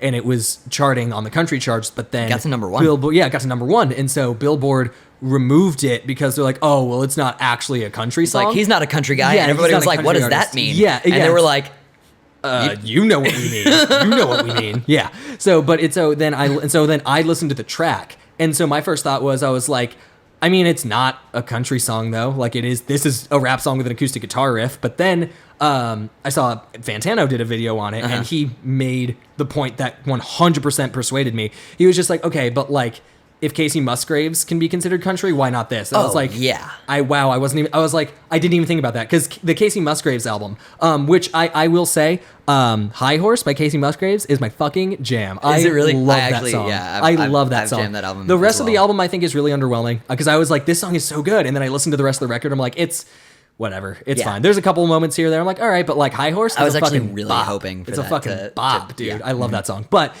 Yeah, but it's like Casey Musgraves won country album of the year, and I was like, Yes. that's not a country album. That's a fucking pop album. Right. It's a pop album with occasional country elements. For sure. But like, Well, I mean, it's that's a fucking been the pop case for a record. long time. I Yeah, mean, for Taylor sure. Swift, Yeah, Taylor. Yeah, exactly. being It's like considered country. Yeah, and for- I think at this point though, Taylor, people don't really consider her country anymore. No, but but they there was a did minute still. though. There was Yeah. there was a minute there where it was just like, what does she do? Yeah, but no. So then it's just like, yeah, if the Casey Musgraves record can win best country album, why the fuck can't this be considered for the country chart? Then I was like, that's. Yeah, you're completely right. Yeah. You're completely right. Like that is absolutely And the then case. they slapped and then Billy it's Ray just, Cyrus on it. Yeah, for sure. And it got- which is like, yay, white savior. But Well, no, but the funny No, but thing it's is also- that yeah, no. that was a person that went and said like, no, this No, song fuck should this. definitely. It's like, this should be on the and he fucking was country. He's like, basically fine, I'll get on it. I was You're say, really you gonna can't claim tell I'm not, me no. Yeah, you're You really can't- gonna claim I'm not country enough. Right. You're really Yeah. gonna claim Yeah. that. Yeah, for sure. And so I think no, I think it's No, a I don't. really I don't think awesome- Billy Ray did a bad thing. No, but no, no, I think it's awesome. I think his contribution to the track was pretty lackluster. But it wasn't the point. that wasn't the point. You know what I mean? obviously. It was just No. about the fact, like, here, there you go. For now sure. it's country. Now, exactly. Yeah. And like, yeah, no, I think that was a very interesting cultural moment. Yeah, for sure. to where witness. like the country music industry didn't get away with being racist. Exactly. Like they Yeah, actually exactly. had to be like everyone like unified was like, no, fuck you. Yes. Like this song shreds, which I Right. don't really even like the song. I don't even care about It's it. but, catchy like, as fuck, but- it is super catchy. No, I sing it all the time, but I don't listen to it. Yeah, But no, it'll it's- just pop into my it head. Constantly gets stuck in my I head. think I don't it's think I've super- ever actually heard it all the way through. Really? Yeah. It's I know short. I've heard like it's snippets short. and It's only stuff, like but 2.5 minutes or really. something. It's really short. And pretty much like if you've heard the chorus, you've heard most of the That's song. kinda what You know it's a fucking Nine Inch Nails riff? Wait, what? Yeah, the riff in Old Town Road, the guitars, it's a Nine Inch Nails riff. Yeah. That's cool. Lil Nas didn't know who Nine Inch Nails was when he sampled it. Oh, really? I think it's really interesting. That is very funny. Yeah. And I know some people will hear like, oh, these kids, they know that. Yeah. And it's like, no, It's like, so- why would he need to know who Nine Inch Nails is? I'm It doesn't gonna have matter. to listen to the song now. Yeah. It's in I don't the, know what song I don't know what Nine Inch Nails track it was taken from, but it's in the new Rambo trailer, which I think is funny. wow. Yeah, they I just didn't know put there was a new Old- Rambo. Yeah, I didn't either until I saw that there was I saw a trailer out, and Yeah. they were like Old Town Roads. Somebody was like Old Town Roads on it. Sure. I was like, Is that weirder weird. than Gangster's Paradise in the Sonic trailer? no, it's not weird. Yeah. Definitely not. No, it is strange, but I mean, I get like it is obviously this movie is going to be like, oh, Sylvester Stallone is old and he's like on a But he's ranch and still he's got to come Rambo. out of retirement for some reason to kill again. Because they have to make another movie. You have to, Yeah. yeah, you have to. But Man. yeah, Fucking movie sequels. Vox did a really great video on this, basically breaking down why there's way more sequels than like original movies, and it's because, and it's actually really interesting. So like, a sequel to a movie, even if it doesn't necessarily need a sequel, also even if that movie fucking sucks, even if it sucks, which happens a lot, it is almost guaranteed To make almost guaranteed to make its money back and Yeah. more, to turn a profit, even if it's a small profit. People just wanna it will see still the turn next a thing. profit. Yeah. Not even necessarily that people want to see it, because obviously like it's like, oh, we're doing another one, we're doing another Avengers or whatever, and people are just like, I'm so tired, don't do more. But like, and you see a lot of that online, but at the end of the day, people are going to go see it because they recognize the name, and so it's like, Right. oh, I liked the first one, maybe I'll like this one too. So even if they're not necessarily persuaded by the trailers or the content that they know about the movie, it's just, oh, I recognize the name, I guess I'll go see it. So, okay, so I had an experience the other day. Okay. Directly related to this. So I watched The Crimes of Grindelwald. Oh, Christ. I need to show you Sage Hyden's video on that, but go on. It is one of the worst movies I've ever seen. And just not. It was hard. It was painful to watch, Dude, Like, it's the fucking monkey's paw. It really is. It's just like, I wish J.K. Rowling would make more Harry Potter stuff. Right, no, for sure, dude. Fuck. And like so it's so bad because the whole movie is really kind of hopes that it will succeed based on fan service. Yep. Except for that it does not give you anything. It's just a Nope. movie set in the world, and the fan service that they give you is people's last names. Like, Yeah. that's all it really is. This It's is- like, okay, you're supposed to know this. Wow, you're Johnny this- Dumbledore? yeah, Or whatever right. No, shit, it's yeah. it really is that. And other than that, it's essentially like the Harry Potter equivalent to Attack of the Clones. Oh, no. Where it's literally just fucking bullshit. wizard politics. Oh, my God. The whole time. Just so it's 2 hours and 14 minutes of just trite fucking garbage. molasses. Like, Dude. it was painfully slow. I would not have watched it if Tyler hadn't rented Yeah. it. Oh, for sure. And I was begging him. Like, And he please was don't just like, spend no, money we're on this. finishing He's like, movie. we're doing it. And I We're was just doing like, golly, okay. I think guess we're the gonna do only it. movies that can get away with being enjoyable, even if the story isn't that good, and just for the fan service, are Pokemon movies. Sure, yeah. I think, because like Detective Pikachu, if it weren't Pokemon, would I be like, that was good and you should see it? No. It was fine. It was whatever. It was a pretty generic story. But they actually gave you fan service. I was gonna though. say, That's the but thing. such good fan. It's like, it Yeah. showed me And that's Pokemon fine. in new contexts. It was awesome. I loved it. I had a fucking blast. There was just so little true Harry Potter fan service in Yeah. Crimes of Grindelwald that I was just like, dude, this isn't even fun. It's just set in the wizarding world. Yeah, That is exactly. all it is. You And see I'm, some like, stuff not you a recognize, but- huge Harry Potter fan. I've read Yeah, all the books, yeah. and I've seen all the movies and everything. Yeah, but it's not like, it's you're not a super fan. right. And like Tyler is, and what's funny is whenever we started the movie, he immediately was like, "Oh man, like." Kind of getting the nostalgia feels and everything, and I was Yeah, like, but that wears yeah, off but- fucking quick. right? Yeah. But I was like, dude, you gotta recognize that it's just because you're a fan. Yeah, no, exactly. That's actually something we watched that Sage Hyden video, or Sage Hyden is the name of a YouTuber named who goes by the name Just Right on YouTube. Yeah. He does amazing video essays. Please watch his stuff. He's a huge inspiration to me. He's very insightful. His videos are great. It's good stuff. But so I showed you his video on Ready Player One. Yeah. And in that he talks about one of the reasons why Ready Player One, both its source material and the film kind of suck, is that there's correct things to like, which are nerd culture things specifically made for boys, and then there's a right way to like them, and the right way to like them is to memorize the most facts about them. And Right. in that, like, he used an example. He's like, imagine reading the Harry Potter books 15 times and knowing every single name of every sub character, but not being able to recognize fascism. Right. Like, just missing the point. For sure, for and sure, so for I sure. think the only people that would get anything out of the new Harry Potter movies are those types of people. The ones that, like, see the shit they Dude, recognize. that makes so much and sense, it's not, yeah. like, they're not picking up on the themes and not, like, understanding what's And that's- yeah. interesting or significant about Harry Potter, but rather, I know all the stuff. Here's more True, stuff that 'cause I know. There's just not really much of a story. Yeah, being it's basically told just here. it's like, okay, I can if this movie were a trivia night, I would win. Right. Like, that's For sure, pretty for much sure. the Golly, people that yeah. are enjoying it. Yeah, man. Yeah, and again, like if you did for some reason, Yeah. that's cool, man. You're a Harry Potter fan, and there's nothing wrong with that. I'm also a Harry Potter fan. Harry Potter is a really great. And again, like we said before, this is just how we talk. This Yeah. is just us expressing our opinions. Don't take them super duper seriously. Yeah, Don't I'm not base mad your at life anybody. around it. Yeah. Yeah, no one except for like, that fucking movie. that fucking movie taking but- 2 hours and 15 minutes of my life. Exactly. But yeah. Yes. Like what you like, it doesn't matter. Yeah. And speaking of 2 hours and 15 minutes, that's about where we're sitting right now. And we you wanna- could do this forever, but For sure. You want to go ahead and we wrap gotta up save for now? some content. I was gonna say for we gotta next have next time. one for next week. Yeah. Yeah, so- But yeah, thank you guys so much for watching. This is super fun. I hope you're having fun. If you feel the need to give us feedback, let us know what you like. Let us know what you don't like. Yeah, if you want more of something, Yeah, no, let us know. fucking let If us you know. want less of If you want something, let more us know. structure, if you want even less structure, if you want us Yeah. to do this in an airport bathroom, whatever. We'll find an airport. there's one here. Oh, but do you have to have a ticket to get in? I think technically? so. Well, there's got to That's be pretty much- bathrooms in the No, I think you can. pre-security. I was gonna say. I think There's you got to can be just walk pre-security into an bathrooms. airport. What if you have to shit before you go through a long security line? No, There's yeah, no way they're there's going to be gotta like, be hold bathrooms. it. Like, Yeah, no, they're there's gonna- gotta be it bathrooms. Has to be. Yeah. So we'll figure that shit out. Also, like I mentioned earlier in the podcast, we do have a Patreon. If you want to contribute to that, helps keep the show running. It is not just this; it's for my video essays and music and just all the stuff. It helps us grow. There's just one tier, and you can contribute however much you want, whatever you think is fair. Basically, you get access to the Discord server, and you get access to the music and video essays a day early. So however much you think that's worth, if you think it's worth $1, if you think it's worth $5, literally any amount If you think helps. it's worth $1 million. If you think it's worth $1 million, if you can pay me in a Tesla, I won't keep it, but I mean, you could do it if you wanted to. Sell that bitch. Yeah. Oh yeah, absolutely.